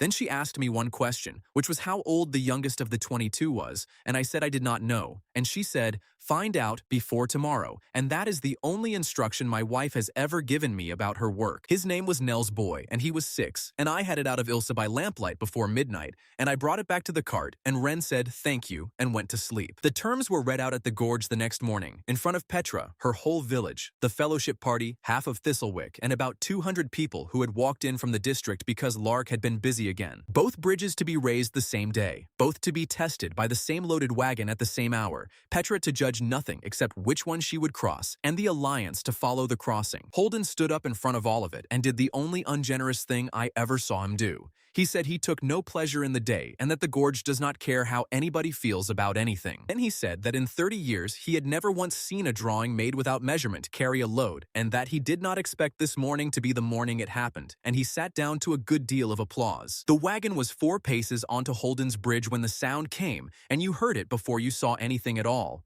It was not a crack. It was lower than that. It was the noise a big loaded thing makes when it stops being one piece. 200 people went quiet in the same half second. The wagoner did not look down, because men who drive for a living never look down. They look at the far end and keep the horse walking. Holden looked down. Let me go back to the start of that morning, because what happened at the gorge did not happen in the last hour of it. It happened the night before, on a cart in the dark, when my wife asked me how old the youngest one was. They gave us the north side of the crossing, and Holden the south, and both parties the same daylight. Petra sat on a chair her grandson carried out for her and did not get up from it all day. Behind her, all of Ilford Cross. Behind us, most of Thistlewick and the Ford path with it. Gorge is not enormous. 30-odd paces across at the old crossing, 40 down to the water, with rock on both lips that looks solid and is not. It is shale in bands, and the bands slip, and that is why the last bridge came down and why they gave up on the crossing. Holden started before we did, and he was a pleasure to watch, and I have never said otherwise. 2 journeymen, 6 hired hands, a mule of instruments, and no shouting anywhere. Every man knew his hour. He set his lines with a plumb bob and a level, and had his abutment cut into the south lip by the middle of the morning. What he built was a segmental arch in dressed stone with a timber deck on top, and it was beautiful. It is the correct answer. If you asked any competent builder in either of the worlds I have lived in to cross that gorge, that is what he would give you, and he would be right. Bram stood watching the arch go up for the better half of an hour, with an expression I could not read, and then said, "That is 100 years of somebody's careful thinking," and I said yes, and he said, "So was the last one, and it is in the water." Our side did not look like work at all for most of the morning, which the crowd found funny, and which Fen found extremely useful, because Fen was taking bets by then and moving the odds by hand. Because we had done the work in the dark on a cart. That is the change. Everything before this had happened to us, and this one we chose. Wren had asked me about the youngest of the 22, and I had gone and got the answer out of Ilse by lamplight, and it was a boy of 6 called Nell's boy, who is the youngest of the households on the far side and walks with the grain baskets in the season. And then instead of drawing anything, my wife sat on the cart in the dark and asked me questions for 2 hours, and every one of them was about a person and not about a bridge. How far can a child that age carry a basket? Where does he stop?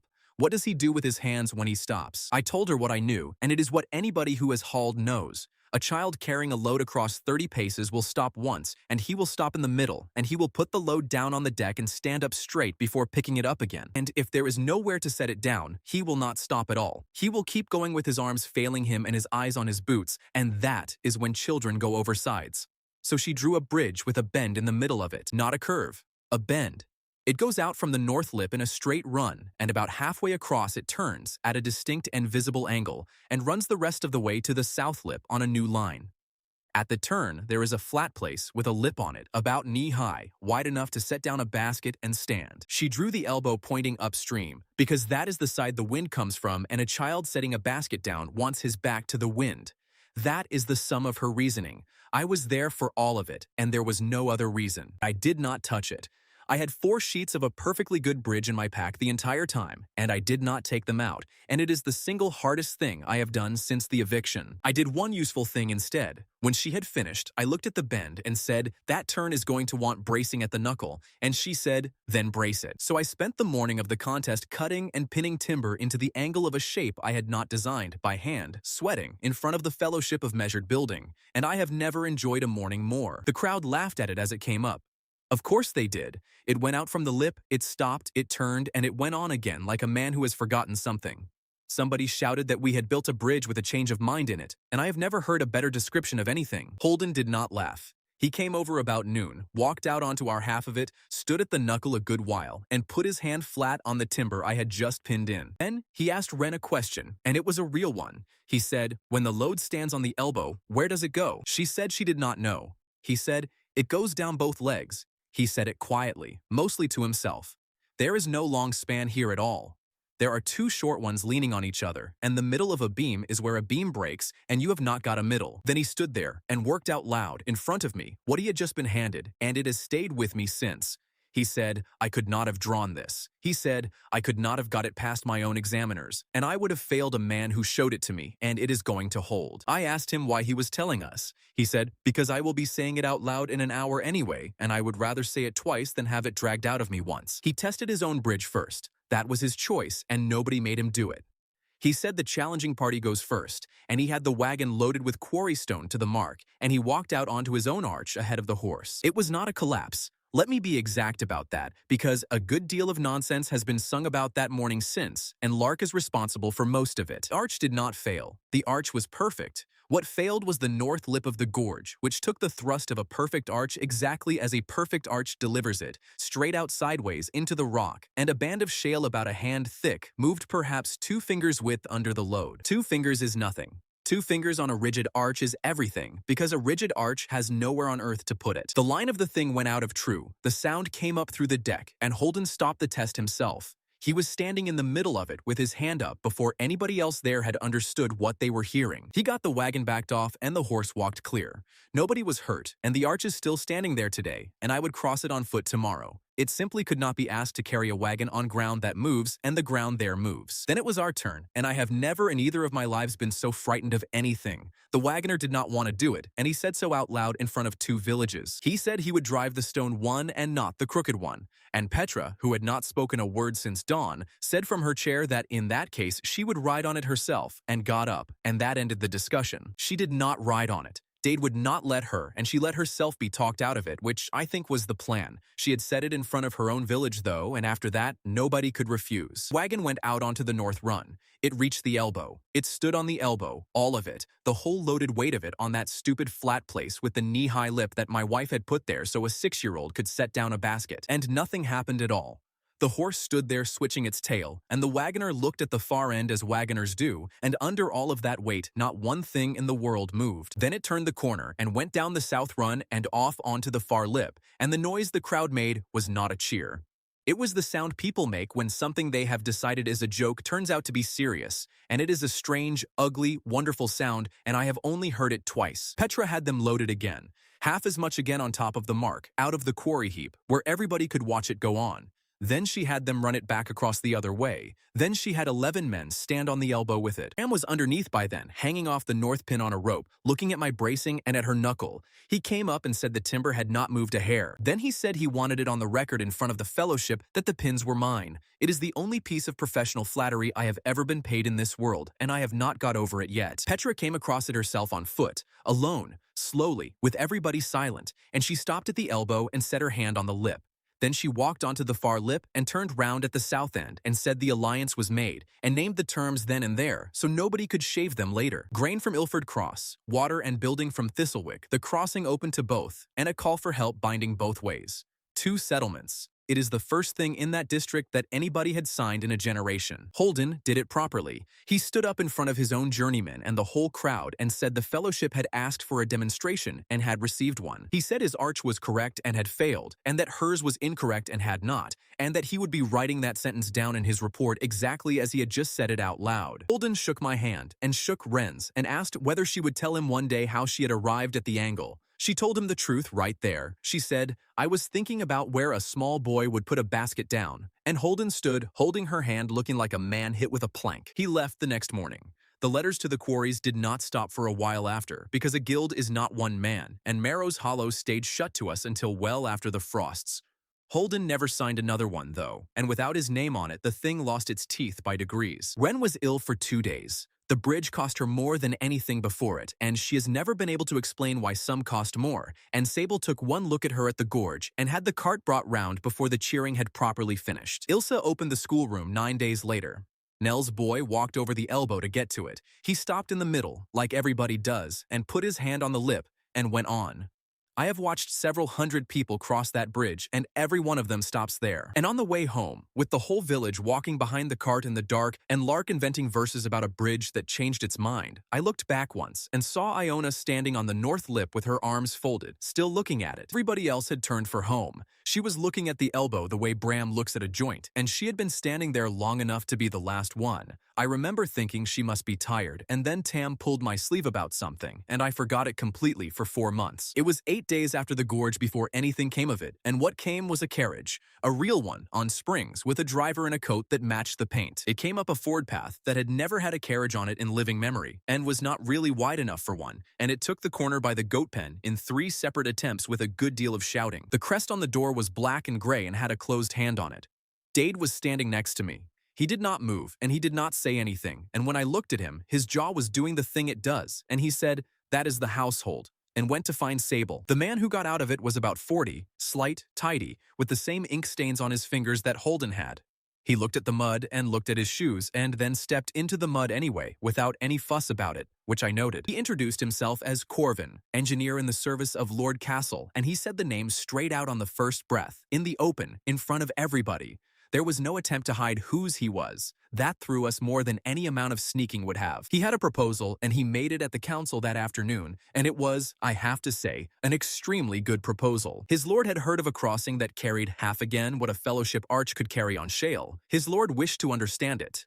His lord was prepared to pay for the understanding, and Corvin put a purse on the table and did not open it. And only people with a great deal of money know how to do that. He offered patronage. He offered a license, protection, a standing commission, materials at the Lord's own price out of the Lord's own quarries, and an end to whatever difficulty we might be having with certain guild correspondence, which was the first indication that he knew about Marrow's Hollow. Garrick handled him, and Garrick was superb. He asked what the Lord wanted built. Corvin said, "Whatever the Lord needs."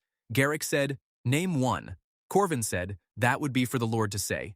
And Garrick smiled and said, "Then we are discussing a blank order, and let it sit there in the open for a while." Sable asked how many buildings a year. Corvin said as many as could reasonably be produced. Sable said, "She does 1 a day and cannot," and Corvin wrote that down, and Dade watched him write it down, and I saw Dade's hand close. Corvin came to what he had actually traveled 4 days for. He asked whether he might observe one drawing and take a copy of it for evaluation. He said the word evaluation twice. He said the Lord would not buy a method he had not seen work. Dade said no before anybody else could speak, and he said it with his whole chest, and then had to sit there while the council did not back him, because Wren said yes.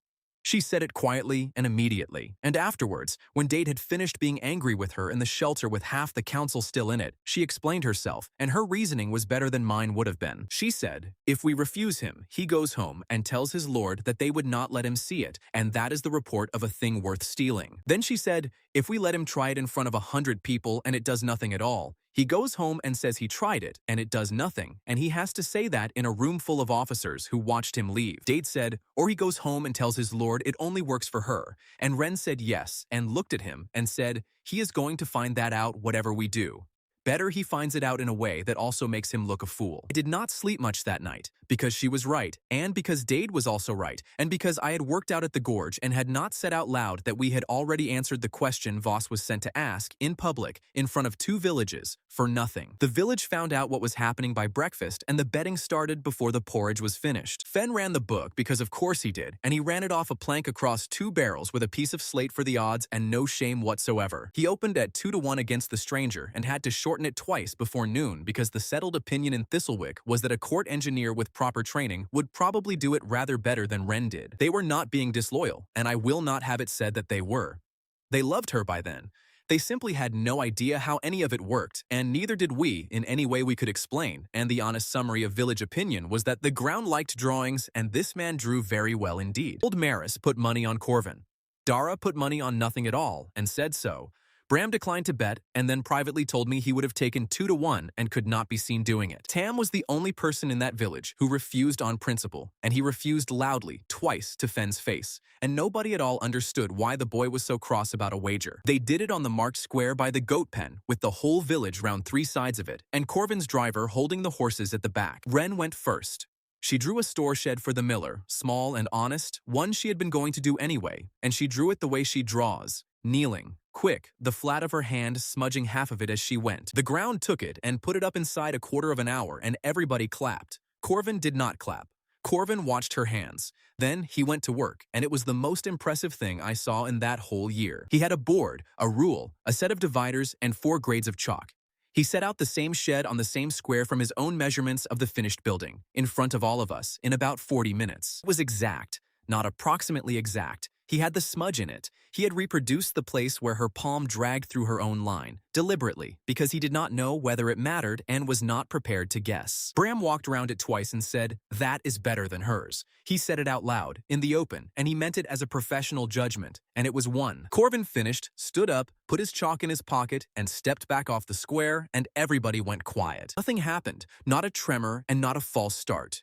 The ground under that square had lifted 3 buildings in 4 months, and it lay there like a yard. There was no failure to watch, and that is what nobody had been prepared for.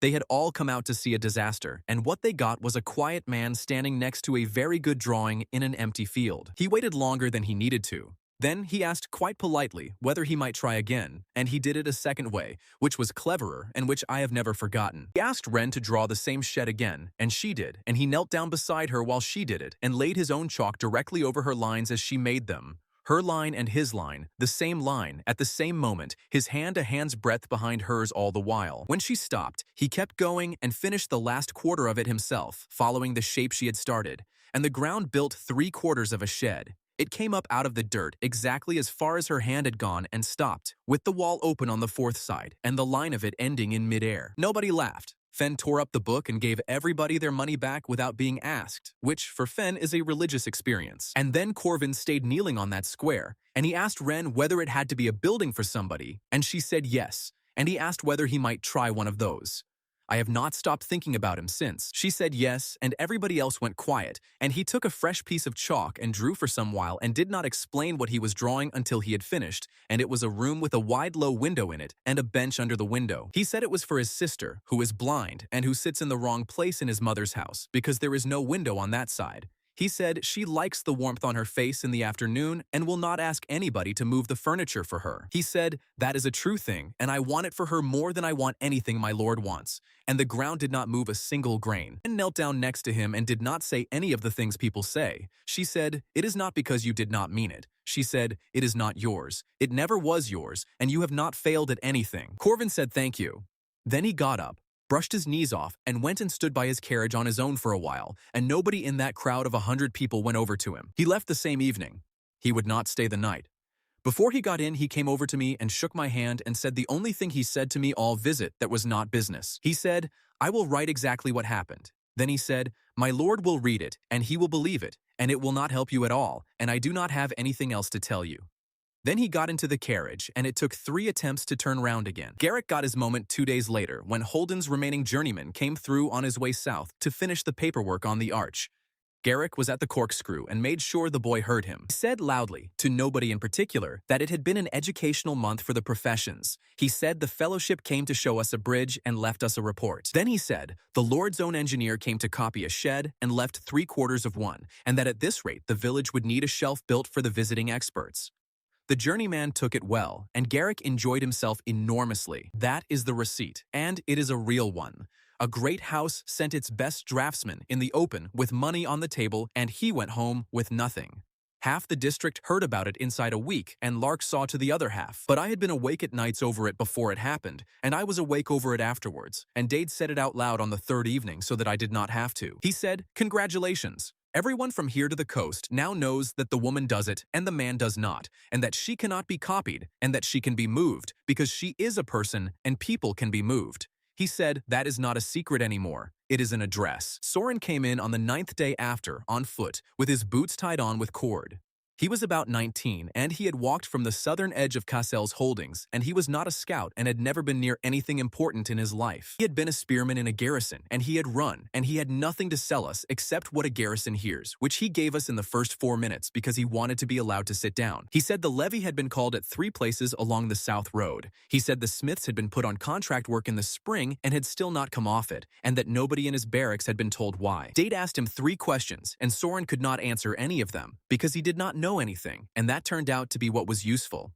Dade said afterwards that a spy tells you a plan and a runaway tells you a mood, and that he had heard plans before and had never been frightened by one. The cart was stopped dead on the north run with one wheel off the boards and Fen standing in the middle of the elbow taking sacks off it by hand, swearing steadily in a language none of us knew, and negotiating a trade agreement at the same time. That is not an exaggeration. He was passing barley down to 2 men on the deck, out of breath, filthy, and between sacks he was telling the man from Harrow Deep exactly what a season of guaranteed water was worth against a season of guaranteed grain. Bridge was never the problem. The bridge is fine. What we had not understood is that one crossing does not make a trade route, and that a route is roughly 9/10 road and 1/10 bridge, and the road on the far side was a cattle track that had not carried a loaded cart in 6 years. So the first month of our great alliance was mud. It was Fenn and 11 men and about 400 barrow loads of stone into a track, and it was Bram arguing about drainage, and it was nothing whatever to do with magic, and I enjoyed it more than anything I had done since we arrived. Harrow Deep is 8 miles east of Ilford Cross and about a third the size. Their elder is a nervous man called Wick who had been waiting to see whether Petra got burned for signing with us and had spent the autumn not committing himself in 3 directions at once. He came to look at the bridge, and Fenn got him on the deck of it and would not let him off until they had terms. I watched a man be talked into an alliance while helping to unload a cart he had not been asked to unload, and I have never seen anything so smoothly done in my life. Terms were plain, and Garrick drafted them at the council afterwards, and Garrick is genuinely good at this in a way none of the rest of us are. Water and building from us, grain from Ilford, wool, iron, and the smith from Harrow Deep, because they have the only forge worth the name in the district, and a binding call. Any of the 3 settlements can call, and the other 2 come. That was Dade's clause, and he insisted on it, and Wick did not want it, and Petra carried it for us, because Petra had watched a bridge hold a loaded wagon and had made up her mind on the spot about what sort of neighbor she wanted. 3 names on 1 agreement, 2 other places besides ours. Before the frosts of that first year, we had gone from a village that nobody would sell stone to a village that 2 other villages had put their names next to, and I do not think any of us understood at the time how fast that was. The counting that mattered was less cheerful. Thistlewick was up to 94 people by then, because they kept arriving. Ilford Cross has 211. Harrow Deep has 68. Between the 3 of us, we had grain for about 2/3 of a winter, 1 forge, and 1 woman who can build 1 thing a day. Milo turned up in the middle of it, and Milo cost us more than Wick did. He is a boy from Ilford Cross, 9 years old, and he had been on the elbow of that bridge about 40 times since it opened, and he had worked out the same thing Tam worked out, that the interesting person in Thistlewick is the small woman with the chalk. His theory was better than Tam's. That is what should be said about Milo, because everybody was cross with him, and nobody gave him any credit at all. Tam had thought the ground was reading the drawing. Milo had heard, through one of Lark's songs, that a court engineer copied a shed perfectly and failed in front of witnesses, and Milo drew the correct conclusion from it. He worked out that it was not the drawing. So he decided it was the tool, and he took the pencil. Not a piece of chalk. Not one of the charcoal sticks out of the basket by the door, which nobody would have missed and which he could have had for the asking. He took the stub of pencil off the cord on Wren's coat, while the coat was on a peg in Dara's shelter, and he was over the bridge with it before anybody noticed. That pencil is about the length of a thumb. She had it in her school satchel when she was 12. She kept it through her mother's death, 3 moves, a marriage, a bailiff, and the end of the world, and it is the only object either of us brought out of the life we had before. I have seen my wife cope with a great deal. She stood in a doorway and told a man who had walked 4 days that she could not make his wife well. She has been laughed at by 2 villages. She went into a fever for a stranger's children. I had never once seen her sit down on the floor and be unable to speak, and I saw it that evening, and I did not know what to do with my hands. I did not know it was Milo. For about 2 hours, we did not know it was anybody. The cord was cut and the pencil was gone, and I went round the village asking questions, with my voice not working properly. It was Iona who came out of the shelter and asked the one useful question, which was who had been inside that afternoon, and then made me sit down while she and Dara worked out the list between them. I have thought about that since as well. It was Tam who found him, and Tam who dealt with it, and I have never been prouder of anybody in this world. He did not tell us. He went across the bridge at first light on his own and found Milo behind a byre at Ilford Cross with a piece of slate, a stolen pencil, and 11 attempts on the ground around him. All of them different, all of them nothing. He had been at it all night. He had drawn a stable for his father's horse, and a wall, and finally, when the sensible things had failed, he had drawn his grandmother's kitchen from memory, and by that point, he was not experimenting at all. He was a 9-year-old crying behind a byre with somebody else's pencil. Tam sat down next to him. He did not shout at him, and he did not take the pencil off him. He got his own notebook out instead. Months of copied symbols, every one of them perfect and every one useless. He went through it with Milo page by page in the wet grass, the same way Wren had gone through it with him behind the goat pen, and I would like it noted that a boy of 11 worked that out with no help from anybody living. Came back over the bridge together at about noon. Milo gave the pencil to Wren himself, on the step, in front of the village, because Tam had told him he had to. He did not make excuses. He said what he had done and how, and offered her his own good knife, which was clearly the most valuable thing he owned. She did not take the knife. She took the pencil, put it in her pocket, and asked him what he had drawn last.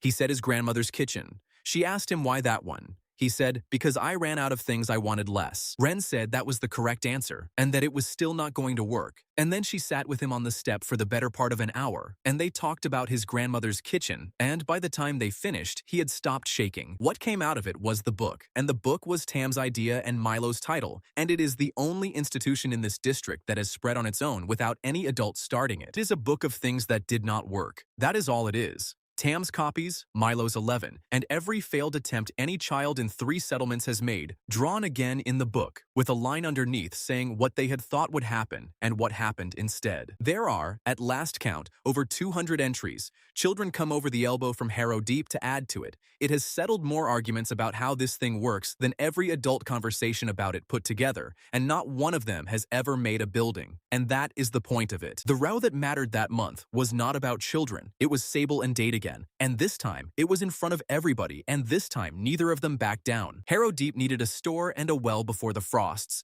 Ilford Cross wanted 3 houses for households that had come back to the far fields once the crossing opened. Thistlewick wanted a proper granary.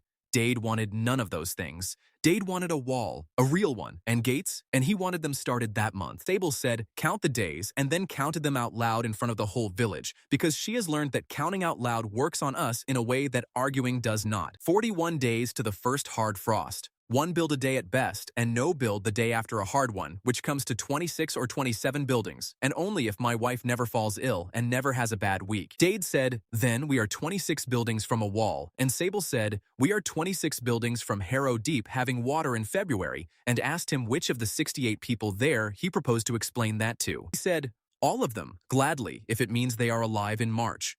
She said, you have been saying that since the summer, and nothing at all has come of it. He said, that is exactly what preparation looks like from the inside. And she said, no, that is what being wrong looks like from the inside. And it goes on looking like this, right up until the day you turn out to be right. That one landed hard enough that the shelter went quiet. And then Dade did something that changed my opinion of him permanently. He said, yes. He said, that is fair, and I do not have an answer to it, and I'm still asking. Garrick found the shape of the compromise, as he always does, and as always, I could not tell you how much of it was public spirit. He proposed a calendar, not a priority order, the thing he had wanted in the summer and had not been given. Calendar, written down, 40 days deep, with 1 build on each line and a name against it. Tam keeps it. It hangs in the shelter. Anybody may look at it, and everybody does. And what it did, which I do not believe Garrick intended, was make that argument public and permanent. Once the days are written down in a row, you cannot argue about priorities in the abstract. You can only propose to take a named day off a named person. Nobody has ever managed it, not once. Garrick himself tried in the spring, for a good reason, and stood in front of a board that said Wicks well on the 11th and could not finish the sentence. The calendar, as written that autumn, gave Dade 9 days out of 40 for defenses. 9. He took it. He went out that afternoon with Bram and Tam and paced the whole boundary of Thistlewick in the rain, and he came back and said he could do a great deal with 9 days if he had them early rather than late. The council gave him the first 9. That was Sable's motion, which surprised everybody, including him. She said if we are going to spend them, we should spend them while she is strong, and everybody agreed, and Dade thanked her, and the 2 of them have never once agreed about anything since. On the last evening before the wall days started, when the calendar was settled, and the argument was over and everybody had gone home, Dade came and sat on our step and asked me a question with no preamble at all. He asked whether I had noticed that the beasts had not come out of the waste since the middle of the summer.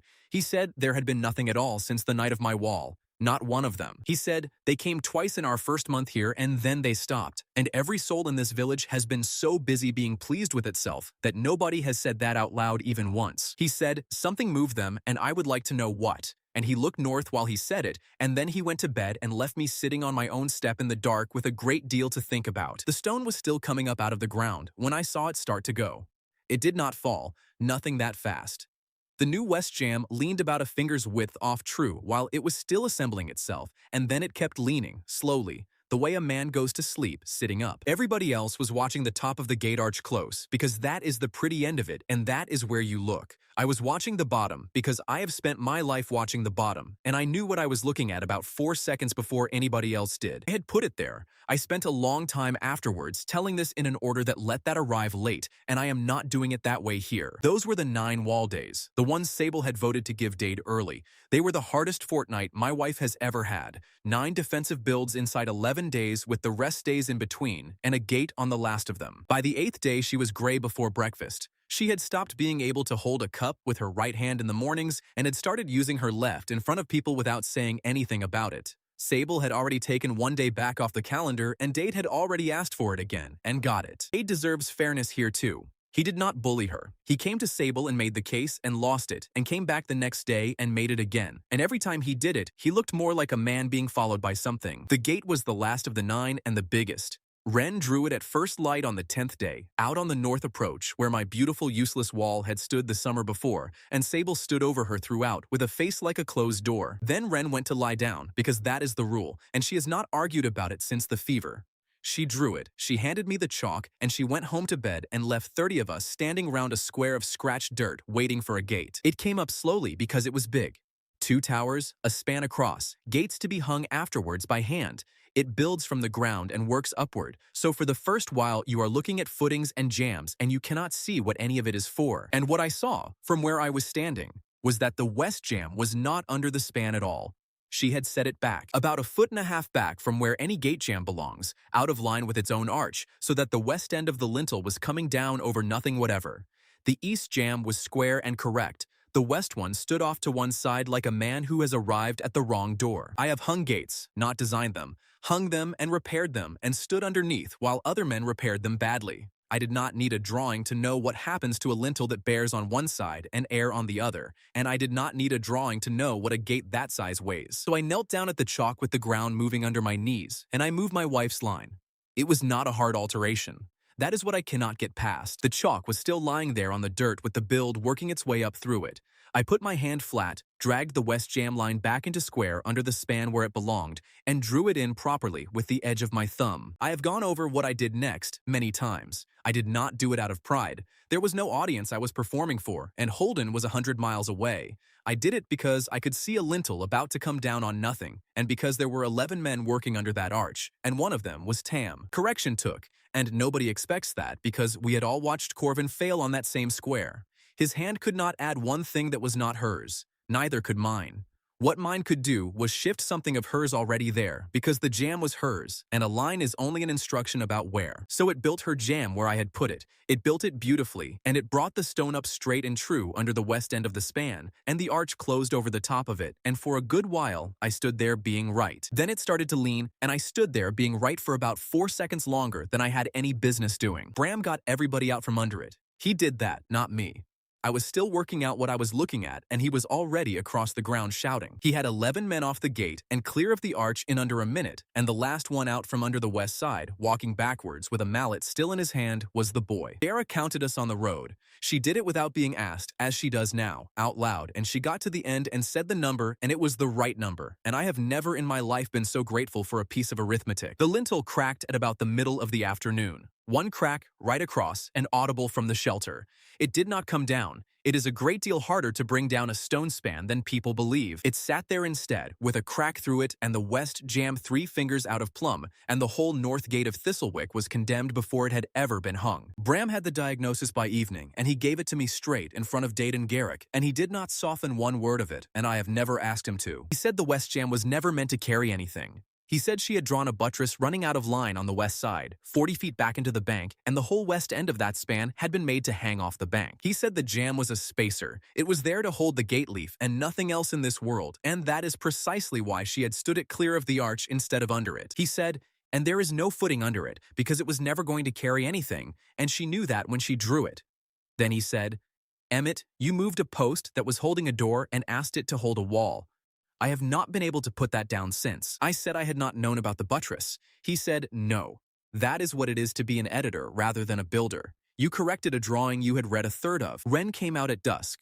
She had been asleep through all of it, and Sable had kept it from her until she was upright, and she came out to the north gate and stood looking at it for a long while and never once spoke to me. Then she got down on the dirt in front of the West Jam with the crack over her head and did the smallest piece of work I have ever watched anybody do. She did not redraw the gate. A second gate is a second full price, and she did not have a second full price in her that month or possibly that season. She put her hand on the ground and drew one line about the length of a forearm. It took the jam back to where she had first put it and cut a relief into the underside of the lintel so that the span could carry itself across into the bank the way she had meant it to from the start. Small fixes are cheaper. Everybody in Thistlewick knows that much by now. Cheaper is not the same as free, and I had never watched anybody pay it at that range before. It took her about 4 minutes. When she got up, her right hand was shaking so hard she could not get it into her sleeve, and she stood there with her arm held against her body waiting for it to stop.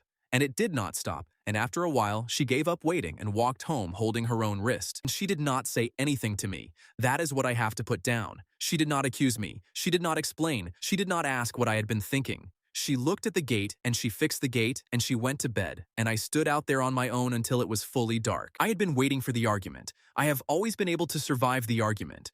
What I could not survive was that after everything, after the well and the goat pen and the bridge, my wife had simply built the cost of me into her own day and gone to lie down. I went to the council in the morning and asked to speak before anything else was raised. I said what I had done, and I said it plainly. I left out my worry about the boy under the arch. It is true, and it is also the sentence that would have let me off, and a man does not get to bring both of those to the same meeting. I said I had altered a drawing while it was building, because I believed I knew better than the woman who made it, and that there was now a crack across the north gate of this village, and that the crack was mine. Then I said what I had worked out standing in the dark.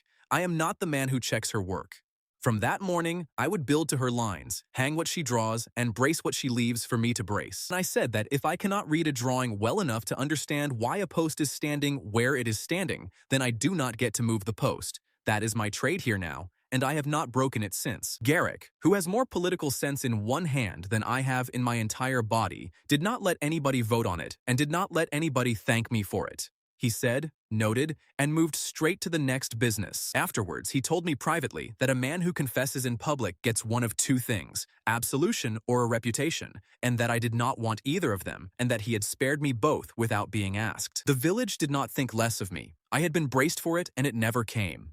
What I got instead was old Maris asking me 2 days later whether I would come and look at his byre roof because I am, apparently, the man who knows what things weigh. Repaired section is the best piece of masonry in Thistlewick. Bram tested it in the spring with bad-tempered thoroughness and came away complaining about it. The relief cut under that lintel throws the west end of the span into the bank so hard that you could take the jam out entirely and the gate would stand. It carries more than it did before I broke it, which I find funny about 1 day in 3. We hung the gates a week later. 2 leaves, oak, 180 pounds each, and I hung them myself with Tam on the pins and did not alter a line of anything. And it was the gate work that turned up the other thing, and it turned up because Dade wanted the old drainage under the east bank cleared so that a ditch could run. They had 4 men on it for a day and a half. Under about a yard of fallen earth and a good deal of bramble, at the foot of the bank where nobody has had reason to dig in living memory, they came to a face of stone, not a boulder. Cut stone, laid in courses, going down and back into the bank, with a gap in the middle of it that had been filled with loose rubble by somebody who wanted the thing shut. Bram put his lamp in as far as his arm would go, and held it there a long time. Then he came out and said there was air behind it, a great deal of air, and that whatever was down there had never been anybody's cellar. Dade went in first with a lamp and came back out after about 4 minutes and sat down on the spoil heap without saying anything, and Dade is not a man who sits down. Then he said, "It is not a cellar and it is not a mine." He said, somebody built that, and they built it the way she builds, and he pointed at my wife with the lamp still in his hand and did not seem to notice he was doing it. Got the rubble out over 2 days. Behind it was a passage, cut stone, going back east under the ridge on a long, shallow slope, and cold coming up out of it in a steady draft that meant a great deal of open air somewhere at the far end. We went in on the 3rd morning. Bram, Dade, Wren, me, Tam carrying lamps because we could not stop him, and Iona, who asked to come and gave a good reason and whose reason I cannot now remember, which tells you something about how carefully I was listening that week. The first 100 paces were plain work. Good courses, square, dull. Somebody had cut that passage the ordinary way with the ordinary tools a very long time ago, and it went on being ordinary right up until it stopped. The place where it stops is a doorway, and past that doorway, nothing in any of it is straight again. Let me try to describe it properly, because everybody who has heard about it since has got it wrong. It is not like our buildings. That is what people miss. When people hear crooked, they think of the elbow bridge and the ladder and the window in the floor, and they think of somebody being funny about it. Our buildings are wrong in the shape of a person. The low door on Dara's room is wrong because a woman was thinking about a man having to duck. The bridge has a bend in it because a boy needs somewhere to put a basket. Every one of the wrong things in Thistlewick is a person thought about too hard. This was wrong in the shape of flinching. The doorways are too narrow, all of them by about the width of a shoulder. Not one room down there lets you see its own entrance from inside it. The stairs go down where the ground is going up. Corridors turn back on themselves and finish in blank walls, and those walls are dressed and pointed and beautiful, and that is somehow the worst of it. There is a room about halfway in with 7 doors and no window, and a ceiling that comes down to head height in the middle. Bram stood in it for a while and then went out and would not go back in, and Bram has never given a reason. Wren said almost nothing for the first hour. She walked in front with a lamp held low and she kept touching the walls, and after a while I noticed she was doing it as you touch somebody's shoulder rather than as you test stone. Then she stopped in a passage where the roof came down low over us, held the lamp against the wall, and said she was being watched. I asked how she knew. Wren said, "Look at the corners. Every corner in here is finished." She said, "When I am rushed, my corners go rough because nobody on this earth ever looks at a corner." Then she said, "Somebody made all of this while being looked at the entire time." She got every corner perfect, and she got everything else in the place wrong. She went down about 20 more paces and said the other thing, and it is the sentence Tam repeated at the top and the sentence that went round the district afterwards. She said, "This is mine," turned inside out. Dade had gone very quiet by then. He had come in last, which was not like him, and he had stopped at the 7-door room, and when we came back up, he was sitting on the step of it with his lamp turned down. He said, "I know this place." He said, "Not the inside of it. I have never been in the inside." And then he said, "But there is another way in, out in the waste, about half a day east under the ridge, and I stood outside it for 11 weeks. We came up out of the ground at about noon, and there was a fire on the ridge above us that nobody had lit. The old woman sitting at it did not stand up when we came over the top, and did not seem remotely surprised to see 6 people climb out of a hillside. She said, 'You took your time about it.' She said her name was Isolde. She had a pot on and enough cups for all of us, and nobody does that by accident. Fen had come up the ridge behind us on the smell of a story, and he worked it out first and asked her straight, which I have come to value in the man. He said, 'How long have you been watching us?' She said, 12 days. 'Since your ditch.' And then she said, 'And about 40 years before that.' She lives up on the shoulder of the ridge in a turf house you cannot see from below unless you know where it is, and she has spent most of her life doing one thing, which is making sure that people who come poking at that hillside go away again. She said she had turned back charcoal burners, 2 treasure parties, a surveyor, and a boy after rabbits. Then, 6 summers ago, a column of armed men, who were the only ones in 40 years who had not turned back. She said she watched that column from the ridge for 11 weeks and was not able to do one thing about any of it, and that she had been an old woman even then. Dade said, 'I was one of those men.' Isolde said, 'I know. You were the one who left in the 8th week and went north instead of south,' she said. 'And I watched you go, and I have wondered ever since what you saw.' Then she told us what the place was, and I am going to set it down as she told it, because she told it plainly, sitting on the ground, stirring a pot, like a woman explaining where a road goes. She said that 15 generations ago there were people here called the Hearth Keepers, and they built the way Wren builds, and there were a great many of them. She said this district was all theirs, and the district is now 4 villages and a waste, and that this ought to tell us how it ended. Bram asked what happened to them. She said they had a war. He said, with whom? And Isolde said, with each other. And that is what everybody gets wrong, and it took me a long time to understand it myself. She said that in the beginning, one person could do it alone. One hand, one will, and the ground answered. And a man who can raise a fortress in a morning on his own does not need anybody. He does not need a mason or a quarry crew or a village or a neighbor, and he does not need to ask anyone for anything, ever. She said, so they stopped asking. She said they built alone, and then they built against each other alone, and by the end there were single men throwing up siege works on hilltops overnight and pulling down each other's towers, and no armies in it at all, because armies are people, and people were not required. Wren asked how it stopped. Isolde said, it stopped because they finished. She said there was nobody left to stop it, and the ones who were left at the end were the ones who understood what had done it. And she said the last of them did not repair the world, or write a warning, or bury a treasure anywhere. They changed the lock. She said, they made it so that it will not answer one person on their own, ever again. She said, it takes a hand and a heart standing in 2 different bodies now, and it will not work any other way at all, and it was done deliberately by people who had watched what the other arrangement produces. Nobody said anything for a while. Tam, who is the only one of us with no manners, asked the question the rest of us were being too polite about, which was whether that meant Wren could never build without me. And Isolde said she can never build without somebody, and looked at me for slightly too long. Then Wren asked the question that mattered, which was what happens when the two are not willing. And Isolde put the spoon down. She said, "That is what is under your feet." She said the lock holds, and it always holds. It will not build for a copied line, and it will not build for money, and it will not build for a hand that has been forced. It does not go silent either, she said, and there is the cruelty in it. It answers a frightened woman with frightened work and hands it back to her finished. She said, "Everything you have just walked through was made by somebody who meant it, and that is the horror of the place.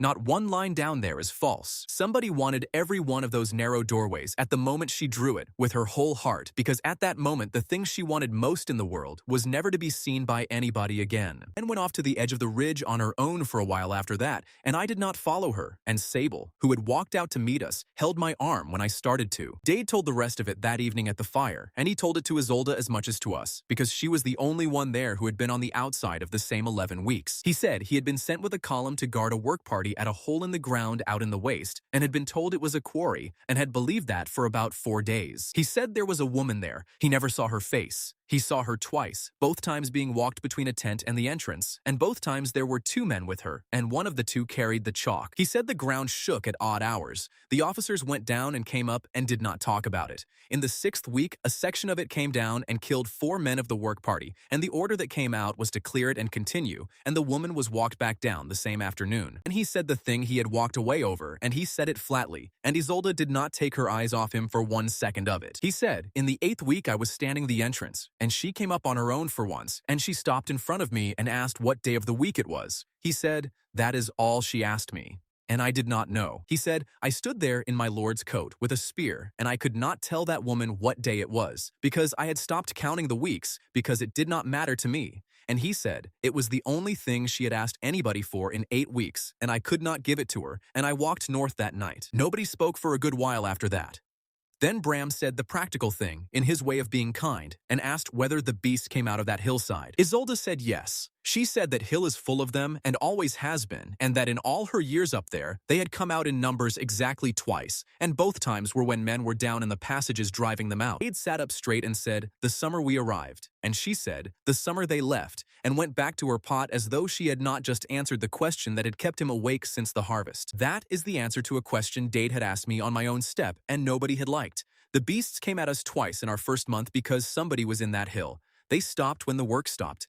We had been living for a year on top of the reason. We went back down the next morning to map it properly, because Dade wanted it mapped, and because Bram wanted to know where the other entrance came out. And we were about 200 paces past the 7-door room, when Tam put his hand up and everybody stopped. It came again while the 6 of us were standing perfectly still. A long way in, past where our lamps reached, somewhere down the slope towards the waste side of the hill. It was not stone settling, and it was not water, and it was not a beast. All 6 of us knew what it was inside 2 seconds, because there is only one thing in the world that makes that sound. Somebody down there was coughing. Her hand came into the lamplight before any of the rest of her did.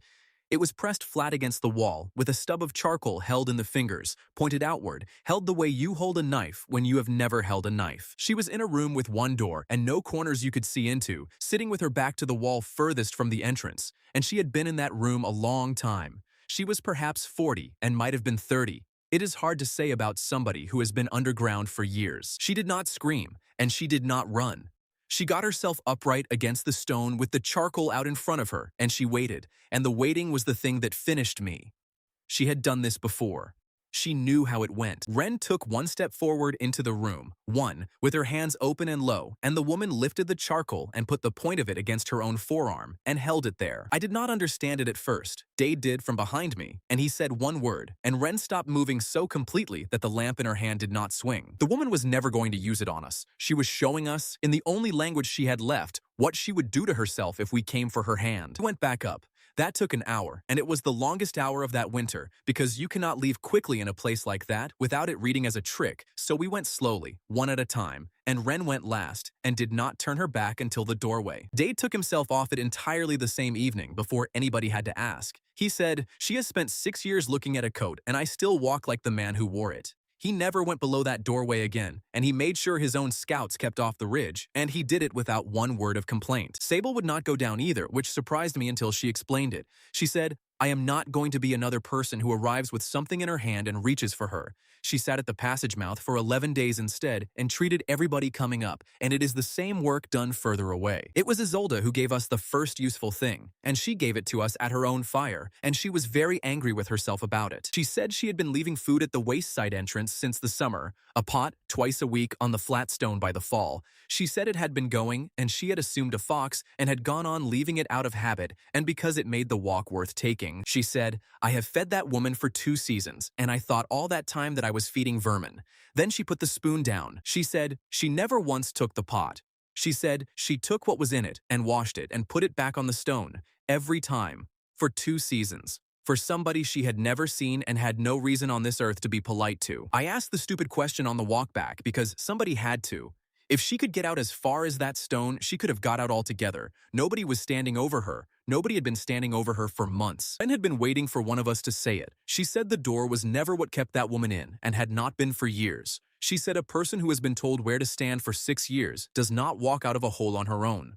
She waits to be told that she may. Wren went down every day after that, and I mean to set out honestly what happened because the version people tell now has it working the first time. The first attempt was the worst thing I have ever watched, and I was the one who suggested it, so it is mine as well. I said, "Ask her to draw something." It seemed obvious.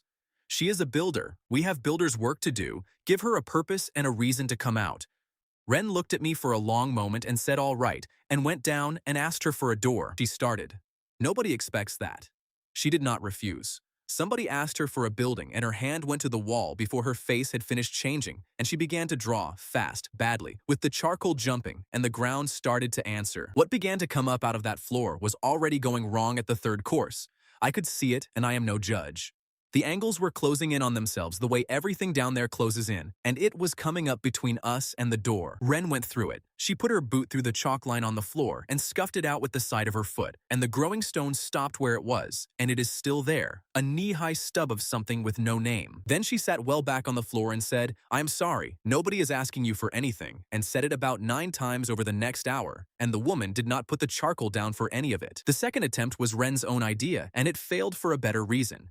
She built her a room, up at the passage mouth, in the light, with a fire and a wide door and a window, and she drew it thinking about her the entire time, which is the only way my wife knows how to work. The woman would not come up to it, not that day and not that week. And after about 4 days of this, Wren worked out why and told me, and it has stayed with me since in connection with entirely other things. She said, "Emmet, I built her a room and then I stood next to it waiting. That is not a gift," she said. "That is an invoice. Everything anybody has given that woman in 6 years came with somebody standing next to it waiting to see what she would do about it." So the third way was to stop asking her for anything whatsoever, and to keep on stopping for as long as it took. Wren went down every morning with a lamp, a fold of bread, and a piece of charcoal, and sat on the floor about 8 paces off and drew things on the flagstones. None of them were for anybody.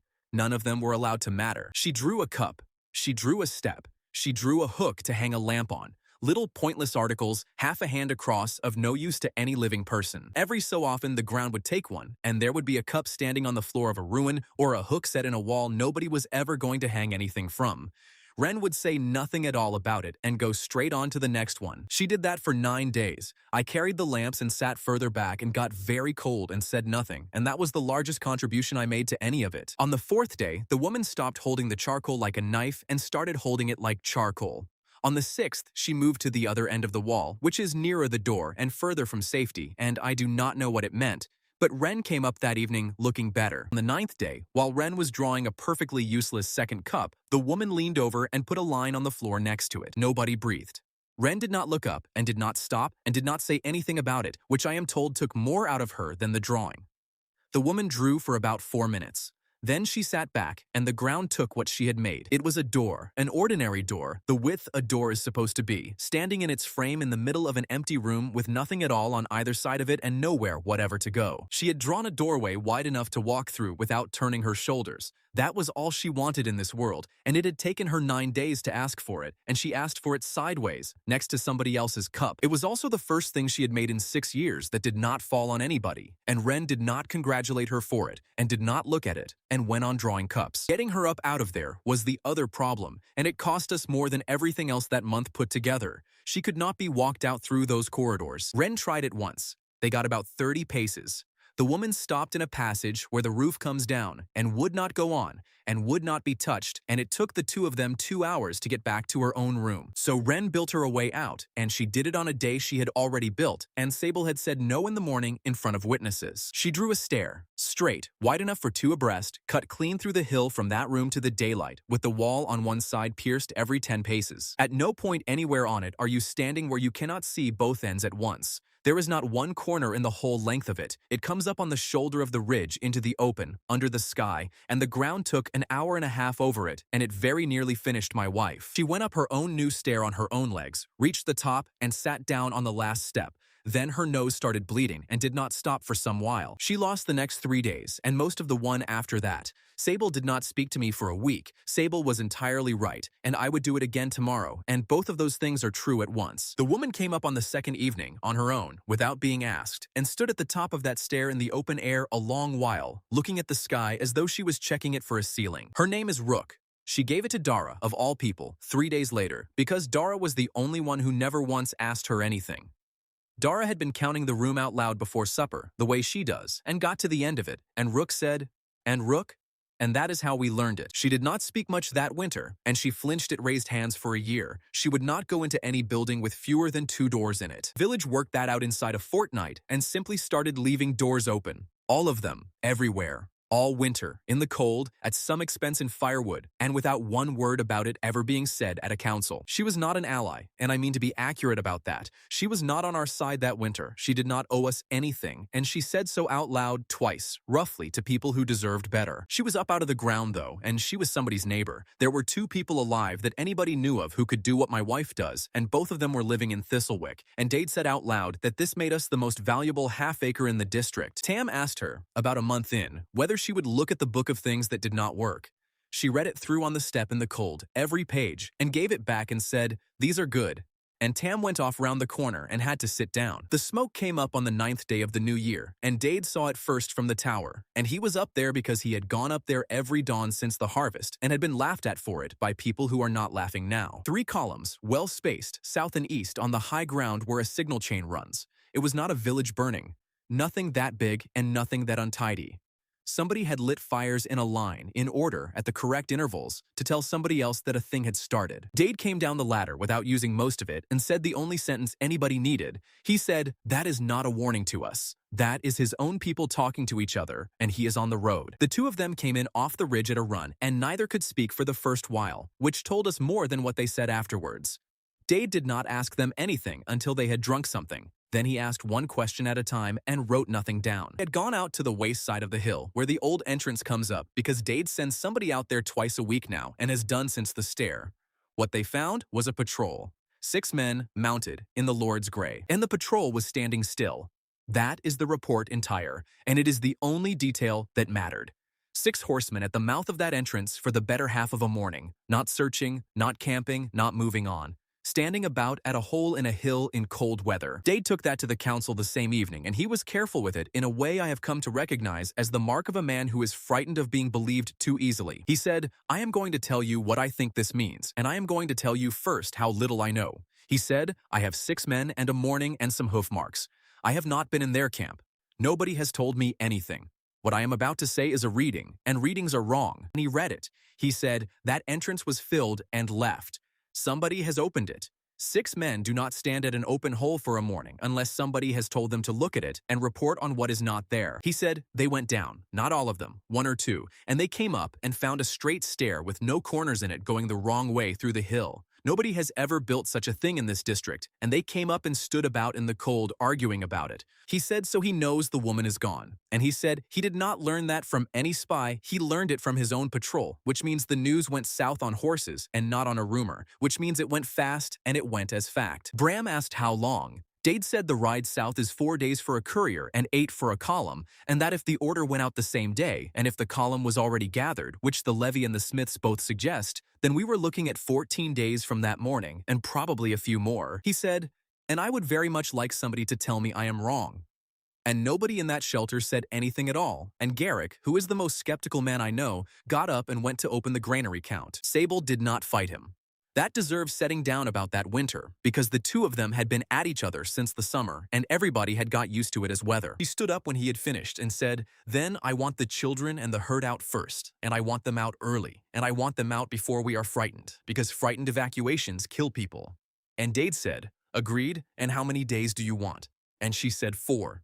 And he said, "Take 5. That was all of it. There was no argument, no vote, and nothing to enjoy. They had spent half a year finding out exactly what the other one was for, and they turned out to have been rehearsing. Sable took 29 children and 11 who could not fight or run to Ilford Cross over the following 5 days, with Dara running the count at both ends of every trip, and Ilsa taking them into the schoolroom with the new floor, and I have never been able to think about that calmly. Dara would not stay. She sent the 2 girls and the boy, and came back on the empty cart, and when I told her she did not have to, she said, "I have done the other thing already," and did not say anything else about it, and I never raised it again. Count that mattered was ugly. 94 in Thistlewick.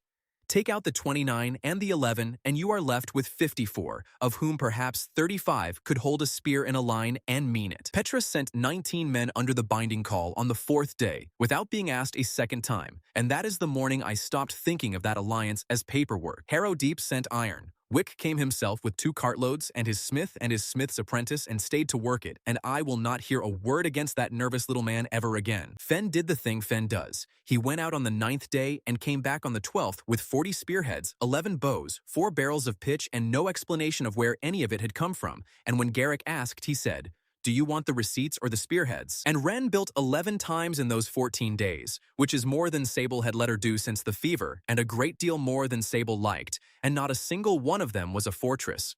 That was the argument we did not have, because Dade had already had it with himself. A great wall was what everybody wanted. Everybody always wants the wall.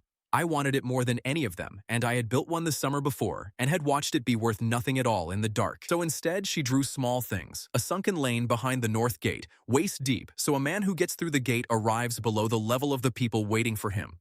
2 towers on the west rise with ankle-height slots like the first one.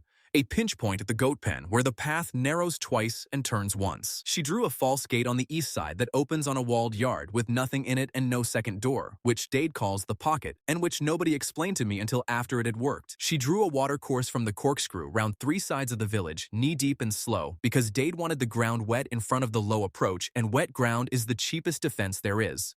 That one took her a full day, and she was ill after it. And she drew a ring of 11 stone posts, hip-high, out in the open ground on the north approach at irregular intervals, which looked so stupid that even Bram asked about it, and which are there so that a horse at speed has to think, and a horse that has to think slows down. Brooke would not build. Dade asked her once, in the open, respectfully, in front of Wren, and got a flat no, and did not ask again. She gave a reason 4 days later, on her own, to Wren, who told me. She said, "If I draw for a fight, then I am a thing that draws for fights, and I have been that." She said, "I will carry, I will cook, I will hold a rope. I will not put my hand on the ground for that man's benefit, even against him." And I have turned that over a good deal since, and Wren said one sentence about it at the time and would not discuss it further. She said, "She is not refusing to help. She is refusing to become useful, and there is a difference. And she is right about it." The old habit turned out to be worth something in the end, and it happened by accident on the 8th night. By then, everybody in the village stopped dead when a hand went up. Half a year of counting before every lift had trained 90-odd people to fall silent at a raised hand faster than any bell would move them. And nobody had planned it and nobody had noticed it. Dade found out about it on the wall in the dark, when he thought he heard something on the north ground and needed the village quiet, and put his hand up out of pure exasperation. 54 people went silent inside about 2 seconds. He stood there for a moment and then said, out loud, to nobody, "Well," went into the orders the next morning. Hand up means stop and listen. Everybody already knew it, and nobody had to be taught it. Bram laughed for about a minute and a half, which for Bram is a serious medical event, and then said that this village would now be defended by a builder's safety rule, and that he had seen a great deal worse. And in the middle of that, on the 9th night, we lost Voss. There was nothing dramatic in it. The granary was being emptied into 3 smaller stores because Garrick did not want the winter's grain behind one door with a column on the road. So the door stood open all night with men going in and out of it, and at some point in that, a thin man in borrowed clothes walked out with a sack on his shoulder, and not one person stopped him. He had been in there since the end of the summer. He had eaten from the common pot every day of it. Sable had treated his chest twice. Tam had taught him a card game. He was not a monster in a cellar. He was a bored man in a shed that everybody had stopped noticing. Dara counted the village at first light, as she does. She got 54, and everybody relaxed, because 54 was right. It was Tam who worked it out about an hour later, and he came and found me on the wall to say it, and he was white about it. He said, "Emmet, we counted us." He said, "We have never once counted him. He is not on the list. He has never been on any list." That is all of it. We lost a man because for half a year we had been extremely careful to know exactly how many of us there were, and he was not one of us, and so he was never in the number. The council took it badly, and Garrick took it worst, because the door was his, and he said so before anybody else could say it for him. He did not try to spread it about. He stood up and said, "That was my door, and my night and my grain." Then he asked what we were going to do about it, and there is no more useful sentence available to anybody in that position. There was nothing to do about it. He had a night start and open country in 3 directions, and we could not spare 4 men to look for him.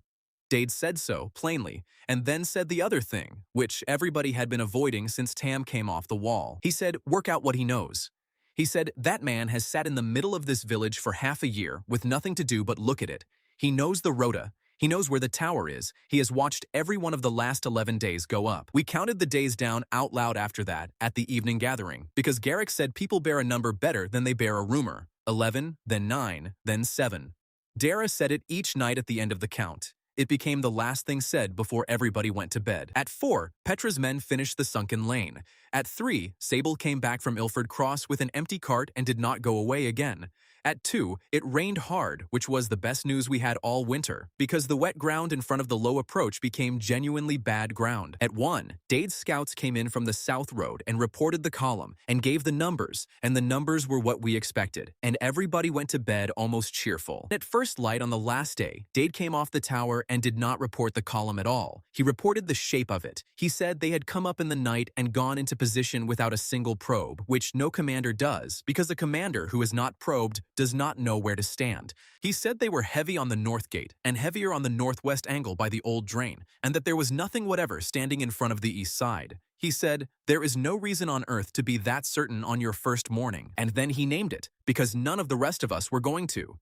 He said, "Somebody has told them where we are thin, and there is exactly 1 man out there who could have done it." What came up the north road at the 2nd hour was 1 man on a gray horse with a white cloth on a pole, riding at a walk, and behind him the whole army stood still and watched him do it. That is a decision somebody made. A column that has spent the night getting into position does not send 1 unarmed man out in front of it at dawn unless the man is the point of the exercise, and Dade said so on the tower before the horse had covered half the ground. We let him in. That was argued about for a quarter of an hour, and Garrick carried it on the grounds that a man who is talking is a man who is not attacking, and that we had 11 days of work behind us, and every hour of talk was an hour we had not paid for. His name was Thole.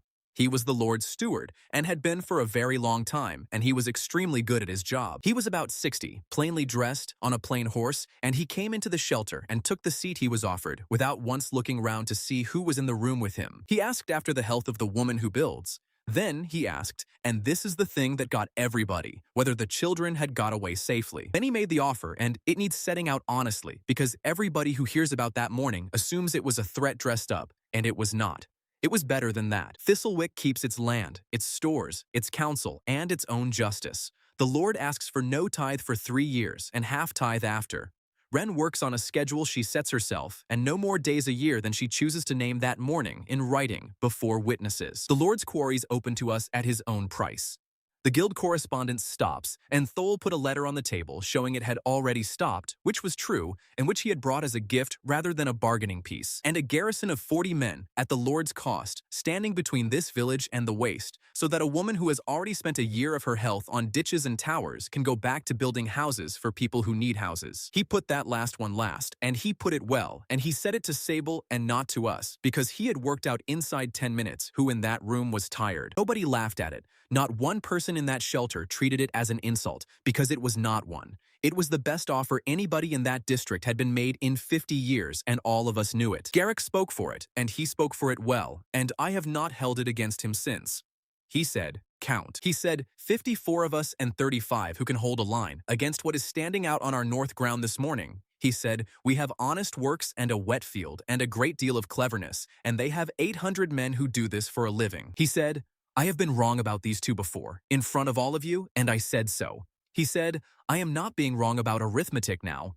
If we fight and lose, the terms afterwards are not these terms. They are whatever he cares to write. And then he said what made the room go quiet. He said his job for 11 years had been to keep this village fed, and that in 11 years, nobody had ever offered him anything at all. He said, now a man has ridden up our road and offered me 3 years without tithe, and I am going to be sick if this council will not even discuss it.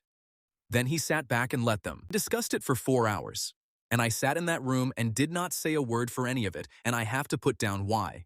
Because I wanted it. Not the tithe and not the quarries. I wanted the 40 men. I sat there and looked at my wife, who was 34 years old and could not hold a cup in her right hand before noon, who had bled out of her nose on a stone stair 3 weeks earlier, who had spent that winter drawing ditches for people who would have been dead without them.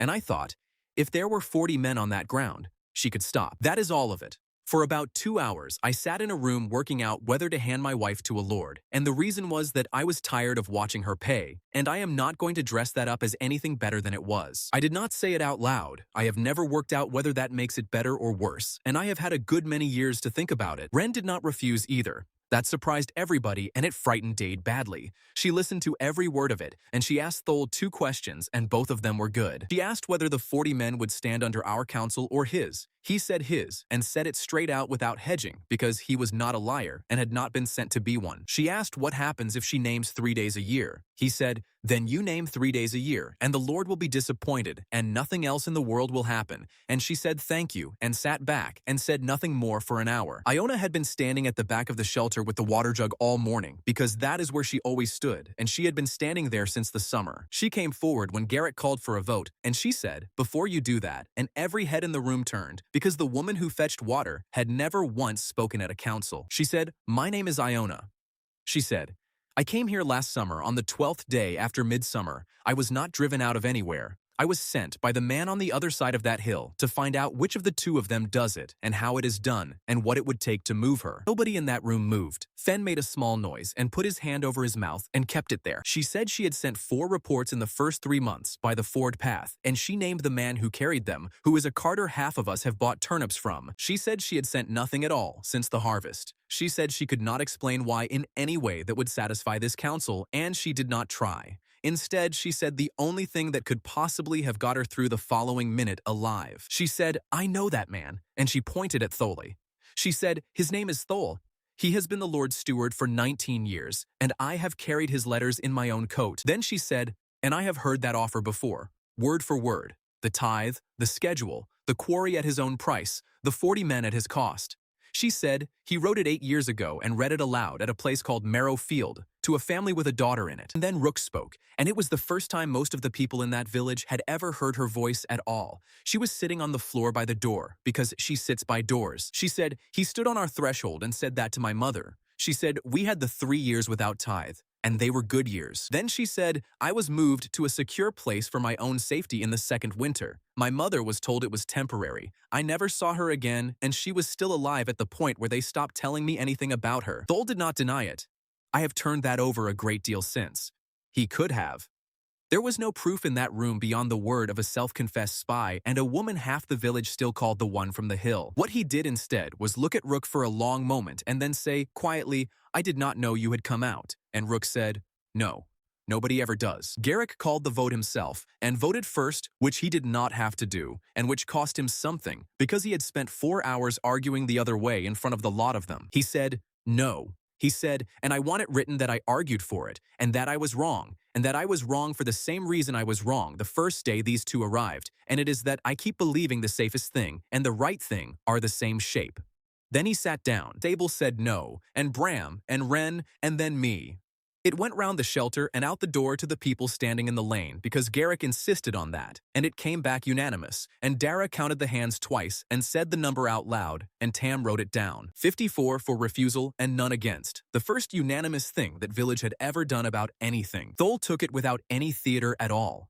He stood up, thanked the council for the hearing, and asked for 1 hour to get clear, which he was given. At the door he stopped and said one sentence that I did not understand for another 2 days. He said he will do it himself now. He said it to Dade and not to us, and then he rode back down the north road at a walk in full view, with the cloth still up. I asked Dade on the wall that night what a siege was supposed to get a man who cannot make her draw. He said he is not coming for her hand. He said he tried that once and it is still lying under our east bank. Then he gave me the rest of it. He said a lord who is refused in the open by 54 farmers a season after his own engineer failed in front of 100 people does not have a building problem any longer. He said he has a neighbor's problem, and there is one answer he knows to that. The business with Iona took the rest of that day, and it was not pleasant, and it was not decided in one warm minute. Dade wanted her held. Fen, who had been right about her since the first week and had been laughed at for it by an entire village, was the one who spoke against holding her and did it badly and went red doing it and turned the room. He said she mended a roof in the summer over Dara's girls, and she carried the cuttings away so nobody would know who did it. And I know because I followed her that night and never told anybody because I did not want to look like a fool. He said, a spy does not do that. There is no report in a roof. Dara stood up and said she had been sleeping under it for a year and a half and would like that counted, and then 11 other people found something to say, and it went on for a while, and by the end of it, we had a list of small, unexplained things that had been quietly happening in Thistlewick since the summer. They let her stay. Not on trust and not with a seat at anything. Dade put her on a rota where she was never alone, and she agreed to those terms before they had finished being proposed. What she gave us that afternoon was the shape of the Lord's staff, the names of 6 officers, and the way an order travels from his mouth to a line of men. And she gave us the one thing that decided how the next 2 days went. His horse are his own household, and his foot are levy, and that he tells the levy nothing whatever, on principle, because he does not think they need it. Dade said afterwards that Thole had told us plainly what was coming, and that not one of us had been listening. The sentence was, he will do it himself now. What it meant was that the Lord had come out of his tent. The ram started on the north gate at first light. There was no second offer, no summons, and no herald. First strike came at first light, and it was not the noise anybody expects. It was one flat, enormous knock, like a door in an empty house, and then a long pause while they walked the ram back, and then another one exactly the same. Tam described it afterwards better than I can. He said it was thunder that had decided to be punctual.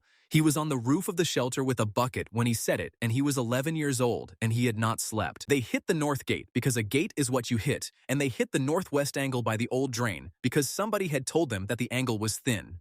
Both of those had been in Dade's mouth for 11 days, and neither of them surprised him for 1 second. Voss had spent half a year in that granary with a window on the northwest angle. He had watched the drain go in. He knew there was a run of about 40 paces there where the ground falls away, and the works could not be cut deep, and he was right. And it was thin, and it had been thin since the autumn. What he could not know was that Dade had suspected him from the morning he vanished, and had spent 4 of our last 11 days on that 40 paces, and had put the best men in the village behind it. So the Lord's assault went in at the one place where he had been told we were weakest, and arrived at the one place we had spent the most on. That is the northwest angle in full. Dade did not gloat about it, then or ever. When Garrick tried to congratulate him on it, he said no, and said we were lucky the man was a bad prisoner, and lucky I am a suspicious one, and went back up the ladder. The east side is where this needs the time, because the east side is where a drawing my wife made in a bad week did something no plan of mine would have done. She had drawn a false gate there, good timber, good ironwork, a proper gate in a proper wall, standing in the east face where the ground comes up easy and dry. Behind it is a yard about 20 paces square with a wall right round it and no second door anywhere in it. Dade calls it the pocket. I had asked him twice what it was for, and he had said, "You will see," which I now understand was because he did not want anybody in the village practicing a face about it. They came at it in the second hour, because it is the easiest approach on the whole boundary, and because the gate looked like the newest work on the wall, which it was. It went down in about 4 blows, and about 60 men went through it at a run and into a walled yard with nothing in it. Nothing happened to them for a moment. That is what Dade got right, and it is the cruelest thing I have ever watched a friend arrange. There were no arrows. 60 men stood in a stone box in good order waiting to be told what to do, and the officer with them worked it out about 6 seconds before anybody else. By then, Bram's people had the timber up across the gap behind them, and 8 men can do that in half a minute when the timber has been stacked beside the hole for a fortnight, and we took the whole lot of them off the wall top with stones for as long as it was necessary and not one moment longer. Dade shouted terms down at them himself when it had gone on long enough. They took the terms. 60 out of 800 in the second hour, without one of ours going into that yard, and Cassell had lost a company and gained nothing, and the sun was not properly up. The rest of that morning was the small things earning out, one after another, and I will go through them quickly because I have listened to Lark do it slowly, and it is unbearable. The 11 stupid posts on the north ground broke 2 cavalry passes down into a walk, and that is all anybody ever wanted of them. The wet field, which is Wren's watercourse and 2 days of rain and nothing else, took the northwest push and turned it into men waiting, and the sunken lane meant that when they did finally come through the gate, they arrived waist deep, under a line standing above them. None of that was a fortress. Every one of them was one day of my wife's life, and there were 11 of them, and they were all still standing at noon. But they had 800 men, and by the middle of the afternoon, they had the north gate, and by the end of it, they had 150 men inside the sunken lane and pushing, and Petra's men had lost 4, and we had lost old Maris. He needs putting down properly. He was the man who advised Fenn about how to court a woman who turned out to be a spy, at length in public, with examples drawn from his own marriage. He was 71. He was up on the lane wall with a boar spear because he had refused to be anywhere else, and he went down in the push, and he did not come up again. And then, at about the 4th hour afternoon, the hill opened.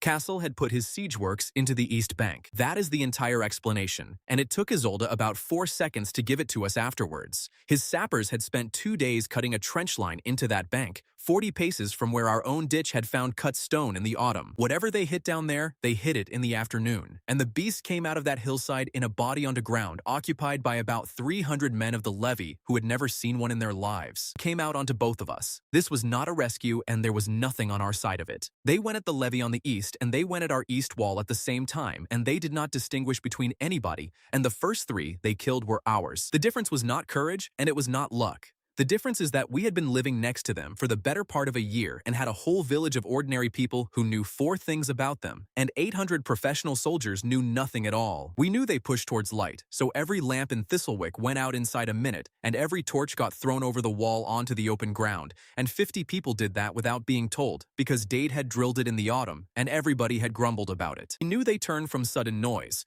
We knew they will not cross the wet ring round the corkscrew, which nobody has ever explained.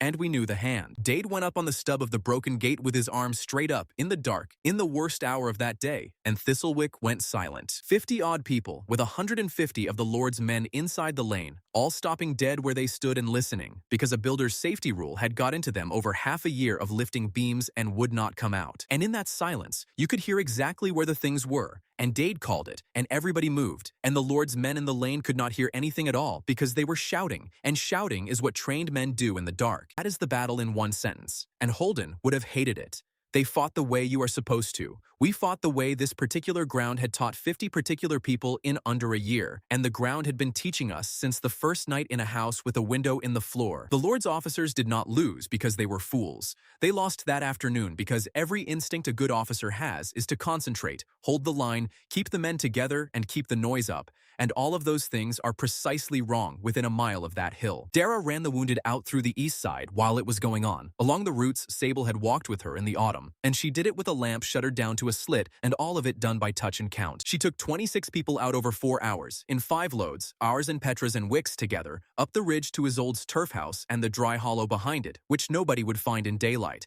She counted them out of the shelter and counted them in at the top, and the numbers matched on every load. 26. Not one lost off a stretcher in the dark with beasts on the ground between.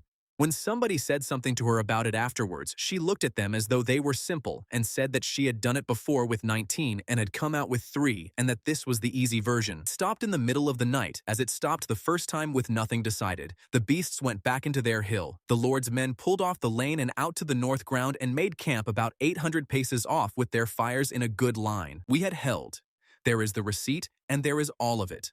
The wall was ours, the gate was gone, the pocket was full of prisoners, the east side had a hole in it, and we had held. We had 11 dead. Old Maris. 4 of Petra's men, whose names are on the stone at Ilford Cross, and I have read them.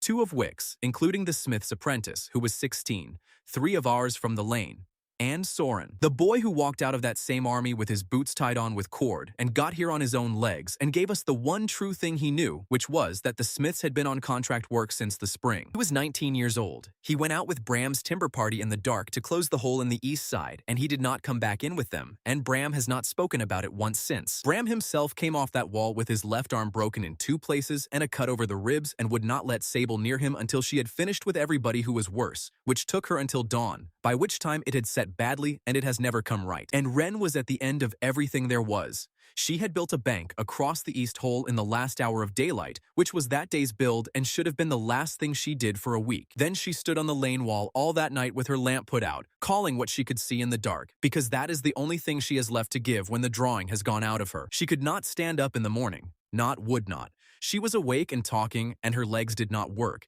And Sable looked at her a long while and then looked at me and did not say anything at all, and that silence is the most frightened I have been in this world. And in the gray of that morning, with our gate down and our wall open and our people counting the dead in the lane, the Lord's camp opened up and a column came out of it on foot in good order. At the front of it, walking in no armor worth the name, with about 40 of his own household round him and every one of his surviving officers behind him, where the whole army could see them, came a trim, unhurried, freshly shaved man who had not raised his voice once in 2 days. Dade came down off the tower and said, "That is him." Then he said, "Emmet, he has never had to do this himself before, and I do not know what he is like when he has to." Dade's shield came off his arm and went into the mud of the lane about 4 paces from where I was standing, and it had a split through it from the top edge to the boss, and Dade went backwards over a man's legs and did not get up straight away. That is what a line bending looks like. It is not a rout, and it is not a break. One man losing his shield, and the 2 next to him stepping back to cover him, and the men behind those 2 stepping back because the front had moved, and the line folding about a pace and a half in the time it takes to say it. Nobody had time to say any of that. I only understood it afterwards. At the time, I knew that the noise had changed and that Dade was on the ground, and I got to him and got him up, and by then, the fold had happened, and there were the Lord's household men inside the gate mouth. We were 54 the previous dawn. We were 49 that morning, and 11 of those had something wrong with them that Sable would have kept a man in bed for a fortnight over in any ordinary week. Bram was on the wall with his left arm strapped to his chest, working with one hand. Garrick had been at the granary door for 2 days and had not slept since the flag came up the road. And 60 of the Lord's men sat in the pocket behind us through all of it, with nothing to do but listen to how badly it was going. We had 4 men on that wall top, and none of them could have stopped a rush. What kept them in was a yard with no second door in it, which is to say a drawing. Wren was on a mattress in the shelter and could not stand, and Sable had told me at first light in 4 words that this was not going to change today. And Cassell came at us himself, and I have to be honest about how good it was. He put his household in first, and he put them in narrow, straight up the sunken lane at the gate mouth, where the ground favors us and where every previous push had come apart. He knew it favored us. He did it anyway, because he had seen 2 days of us fighting in that lane, and he had worked out the rhythm of it. That is his whole method, and it is not a stupid one. The man collects. He had Voss's half-year in a granary. He had Corvin's report on a shed. He had Thul's 4 hours in our own shelter. And he had 2 days of watching how a village fights. He took all of it away in his head every night and came back the next morning with the answer to what we had done the day before. His people came up that lane in short pushes with a pause after each one, and in the pauses, they did nothing whatever. And that is a horrible thing to stand in front of. Each of those pauses was a man watching where our line went thin when it moved. By the 4th pause, he had it. The 5th push went in at the seam, and that is where Dade lost the shield. Sable ran that morning as much as Dade did. She had 11 people upright, who had no business being upright, and she kept them upright, and she did it by standing at the back of the lane with a bucket and a bag and saying names. She would not let anybody be carried out of that lane unless they were finished.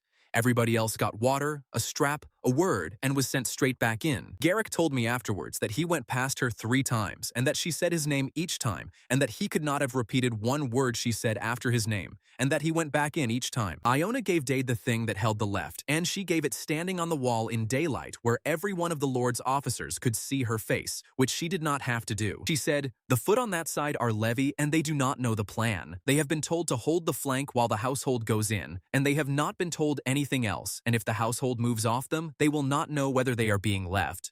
She said, "Make the household move." Dade sent 11 men out over Wren's east bank, round through the open at the household's flank.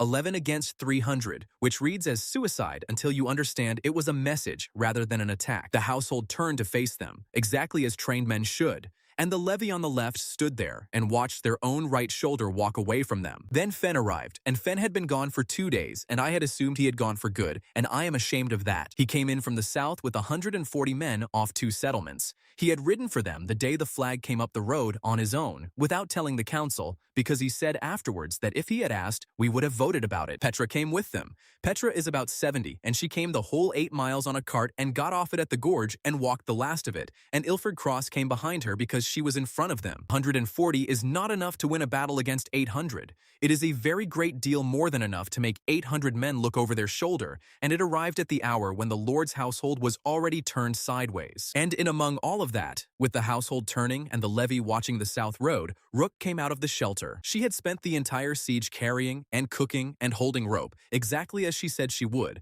and she had not put her hand on the ground once. Nobody had asked her to. Dade had made sure nobody asked her. She came out into the lane with a piece of charcoal in her fist, and she said it out loud in front of about 50 people in the only long speech I have ever heard her make, and she said it in a flat, unfriendly voice with her chin down. She said, "I built that thing under the hill." She said, "Every corridor in it is mine, and I meant all of it, and there are 4 men dead under one of my ceilings in the 6th week, and I never learned their names." She said, "I have spent 6 years being the one who kept quiet while somebody else's house came down." Then she said, "I am not doing it again today." And then she asked roughly whether anybody would show her where they were going to come through. Dade showed her. She looked at the gate mouth a long while, and at the churned ground in it, and at how a man has to move to get through the gap that is left in it.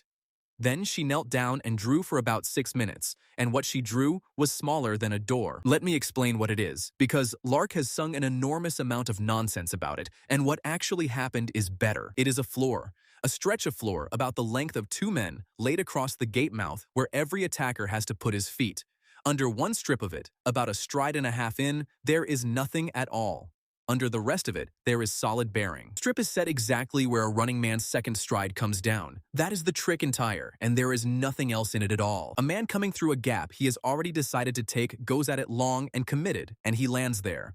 A man coming through carefully, testing, stepping short, does not, because a short step falls in front of it, and a testing foot never leaves the ground. It does not know who anybody is. It has no opinion about anybody's cause. It is a floor that tells the difference between a person who is hurrying and a person who is looking, and it was made by the only person alive who has spent 6 years thinking about what it costs to be hurried. The ground took it in a quarter of an hour, in the middle of a battle, while 40 of us stood in front of the gap so that nobody could see what was happening behind us. I got under it with a maul and 4 bears of green oak and set them, and I set them exactly where her line put them, and nowhere else at all. She told me where, and I did it.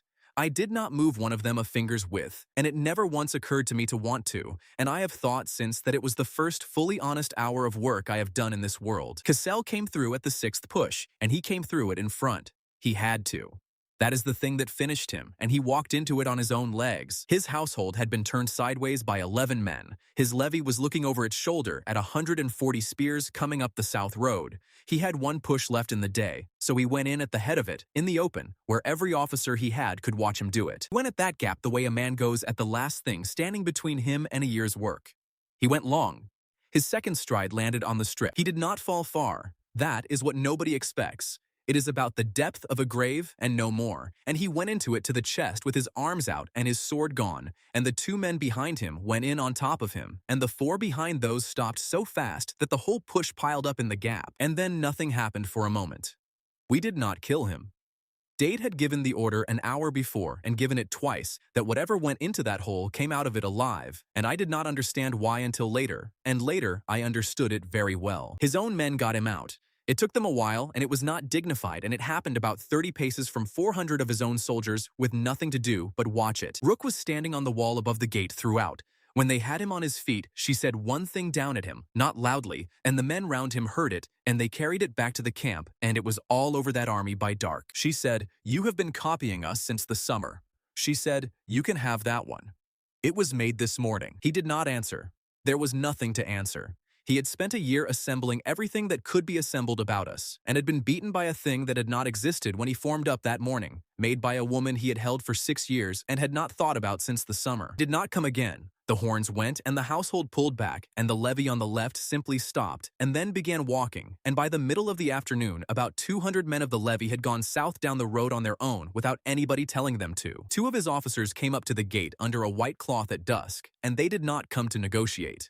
They came to ask for their dead and to ask what terms we wanted for the 60 men in the pocket, and they asked it on their own authority. And they'd noticed that and told me and told nobody else. Cassell broke camp in the night. He went south with his household and about half of what he had brought, and he has not held that ground since. And within a year, 2 of his own barons had taken the south road from him, and he did not get it back. That is the receipt, and it is not a heroic one.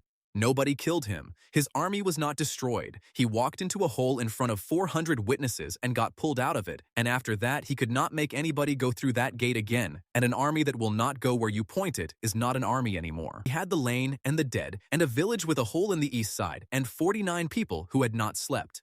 Dara counted us in the lane at dusk with the fire still going out on the north ground, and she got to the end and said the number, and Wren heard it from the shelter and asked me to say it again. Bram found me at the gate about an hour after dark and put his one good hand on my shoulder and turned me round to look north, and there was somebody standing out on the open ground where the Lord's camp had been, between the fires, with the whole waste behind them. Not a soldier. No horse, no escort, no lamp, and no way in the world for a person to have got there, because we had been watching that ground for 2 days without once stopping. And whoever it was not walking towards us and was not walking away. They were standing perfectly still, in the churn and the ash, looking at Wren's 11 stupid posts. Board in the workshop is a plain thing. Elm, 3 feet by 2, set on trestles, with a lip on it to stop the chalk rolling off, and I made it myself in the first summer out of a plank Bram said was too green. It stopped being a plain thing at about the 4th hour after dawn, 6 days after the Lord went south. The air over it went the way air goes over a fire, except that there was no fire and no heat, and the chalk on the lip did not move at all. I was in the doorway with a bucket. I did not put it down. The only entirely honest detail I have about that morning is that I stood in a doorway holding a bucket of water far longer than made any sense, and did not think to set it on the floor. Then there was somebody standing at the board, with their hands resting on the lip where the chalk goes. I am not going to describe them, and it is not for effect. I looked at that person for half a day, at 4 paces, in good light, and I cannot tell you their height, their age, whether they were a man or a woman, or what they wore. Am, who came in about a minute later, has the same difficulty and has never got past it either. Isolde came down off the ridge at a run when we sent for her and stood in that doorway and said one word in a language none of us know, and then sat down on the step and cried, and she has not explained that either. It spoke. It spoke perfectly plainly, in our own words, and it was not frightening and it was not kind. And what it said first was, "You have both been paid for, and I would like to see the accounts." Isolde got there before we said anything stupid. She said it is the keeper. She said there was always meant to be one, and I have spent 60 years assuming that was a story the last of them told themselves so they could die tidily. It did not confirm anything, and it did not deny anything. What it did was ask, in that same plain voice, whether we knew what the lock on our gift was for, and Wren, who had walked in on Sable's arm and had not stood unaided for 6 days, said yes. She said, "We have walked through what happens when it is forced. It is under our east bank, and you can go and look at it." The keeper said that was half of it. Then it told us the other half, and the other half is worse, and it is why it had come. It said the lock keeps out the man who takes a hand and makes it draw. It said we had all seen that one, and were pleased with ourselves for having survived it. Then it said there is a second way to end up with 1 architect instead of 2, and that this way is quiet, and takes years, and that nobody has ever had to be forced into it. It said one of the 2 learns to correct the other. It said the hand goes on drawing, and the heart goes out of it by degrees. It said, and one day the drawing is only what the corrector would have drawn, made by a hand that has stopped wanting anything. That is 1 architect again, wearing 2 coats, and the lock does not catch it because nothing was ever forced. Nobody in that workshop looked at me while it said any of that, and it was a good deal worse than if all of them had. It said it had come to see the accounts, that the accounts were a choice, and that it would put the choice to each of us alone, and we were not to discuss it beforehand. And it asked me to walk out to the north ground with it, and we went out through the broken gate onto the churn where the Lord's fires had been. And there it offered me the thing. It put it plainly and did not decorate it. It said, "You may draw." It said the ground will answer your hand as it answers hers from this morning for the rest of your life, and it cannot be taken back, and it costs her nothing. I would like to say that I laughed. I did not laugh. I stood on a burnt field with my hands hanging, and I wanted it so much that my ears rang. 20 years of building what other men drew, a month of eviction notices, a morning on a slope with a big man holding my wife's drawing over his head so that 82 strangers could laugh at it, and me standing under it thinking, So it went to her, and 4 nights behind a goat pen with a stolen piece of chalk, drawing a wall, plumb and square, and meant with the whole of me and nothing whatsoever happening. Every single one of those was still in me. I had told myself for a year that I had grown out of it. I found out on that field that I had not grown out of anything. I had only got better at not saying it, and there is a difference. And the difference is about 11 inches deep. I asked one question, and it was the only question I had. I asked what happens to hers. The keeper said, nothing. It said it again when I asked again. It said her gift is untouched and unshared and unchanged, and that we would simply both have it. And it was telling the truth. I have had years since to hunt for the catch, and there was no catch in the offer at all. The catch was inside me, and it took the better part of a quarter of an hour to find it, because I did not want to build. That is what I finally got down to, standing on that burnt ground with the posts round me. I have built all my life, and never once needed magic to do it.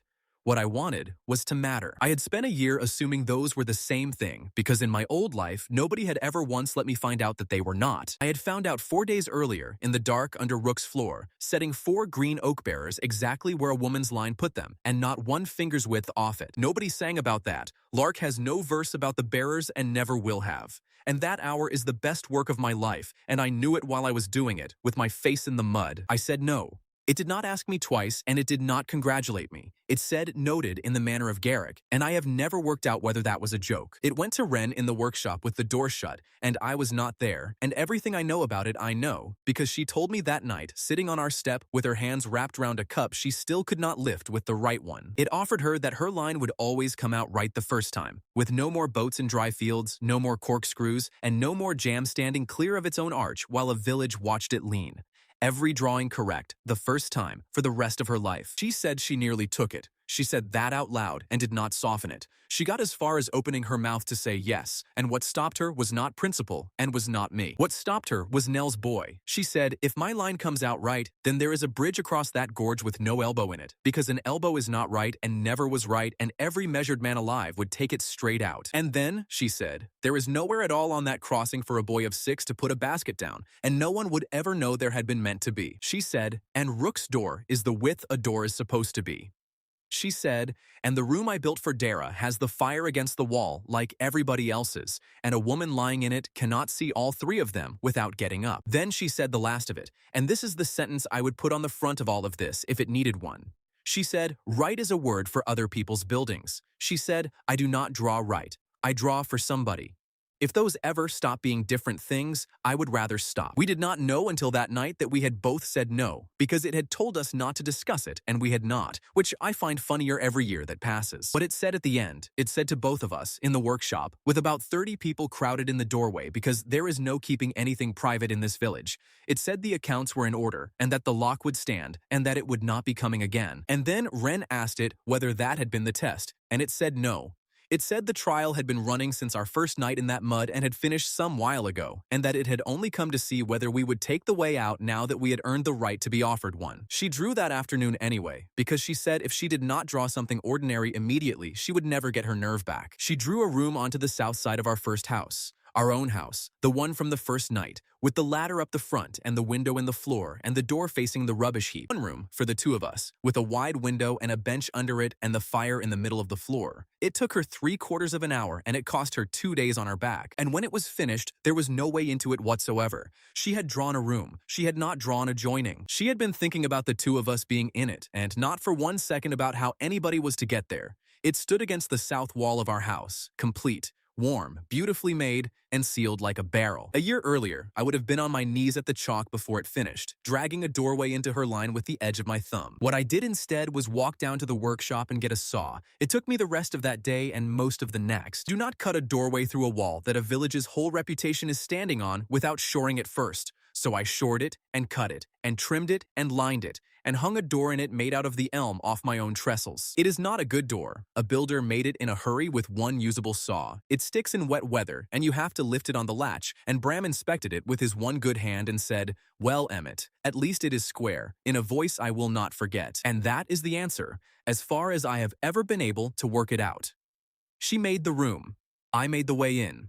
Neither of us touched the other one's work, and the two together are a house that either of us on our own would have got wrong. Everything else is bookkeeping, and I will do it quickly because the best of it is over and I know it. Holden's report went into the fellowship register in the spring, carrying the sentence he had promised to write, set down exactly as he said it out loud at the gorge. Took another year and a half and 2 more surveyors after that. There is now a class of work on that register called unmeasured construction, which did not exist before, with 11 entries in it, and every one of the 11 is my wife's. The compact of 3 settlements became a compact of 9 before the second winter, with Fen keeping the roads and Wick keeping the iron and Petra chairing it until she died, and Garrick doing the thing Garrick does, administering it flawlessly and being watched carefully by everyone, which suits all parties. A cartographer came through in the 3rd summer, sent by the Free Towns, and spent 4 days measuring. Thistlewick is on the survey now, in ink, with a mark against it for a chartered crossing and a mark for a public well. Before that, we were on 2 maps as a blank and on one as a warning. Rook lives in the house with the widest doors in the district and works with Bram and does not build, and has not built since the morning of the gate, and nobody asks her to. She teaches. She is a much better teacher than Wren, who has no patience and knows it. Tam took his 2nd year of joinery, and his 3rd, and then went to Bram and said he was ready, and Bram said no, and they had a spectacular row about it in the lane where everybody could hear, and Tam went back and did another year without being made to. He is our first proper apprentice in the other thing now. He has been at it 2 years and has never yet made the ground move so much as a grain. Wren says that is correct and expected and no cause for discouragement. She says the notebook is the work. She says he will get there on the day he stops trying to be right. Tam says that is very easy for her to say, and the 2 of them are entirely correct. Voss we never saw again, and I have stopped asking after him because everybody I ask has a different answer and none of them can have been there. The carter still comes through with turnips. Nobody has ever said one word to him about it, and that was Sable's ruling. Sarah still counts the room before every gathering. Sable still stops my wife at 1 bill a day and has never been argued out of it. Dade married a woman from Harrow Deep and is insufferable about it. Iona runs the road watch and has never asked for a seat on anything. And there is a bed in our house now. I made it in the first winter out of the beams left over from the rubbish heap badly, and it is still there, and it is the only thing in this world that my wife has never once suggested improving. This was never a story about magic. It is about a man who spent 20 years building what other people drew, and then landed somewhere the only working hands belonged to his wife. He could have spent the rest of his life correcting her, and he very nearly did. What stopped him was neither talent nor courage. He worked out that being right and being useful are 2 different jobs, and that he had spent his life doing the wrong one. Every fix he was proudest of made something worse, and every hour he kept his hands still, somebody lived. Trusting another person's real imagination costs more than getting a line correct, and it holds longer.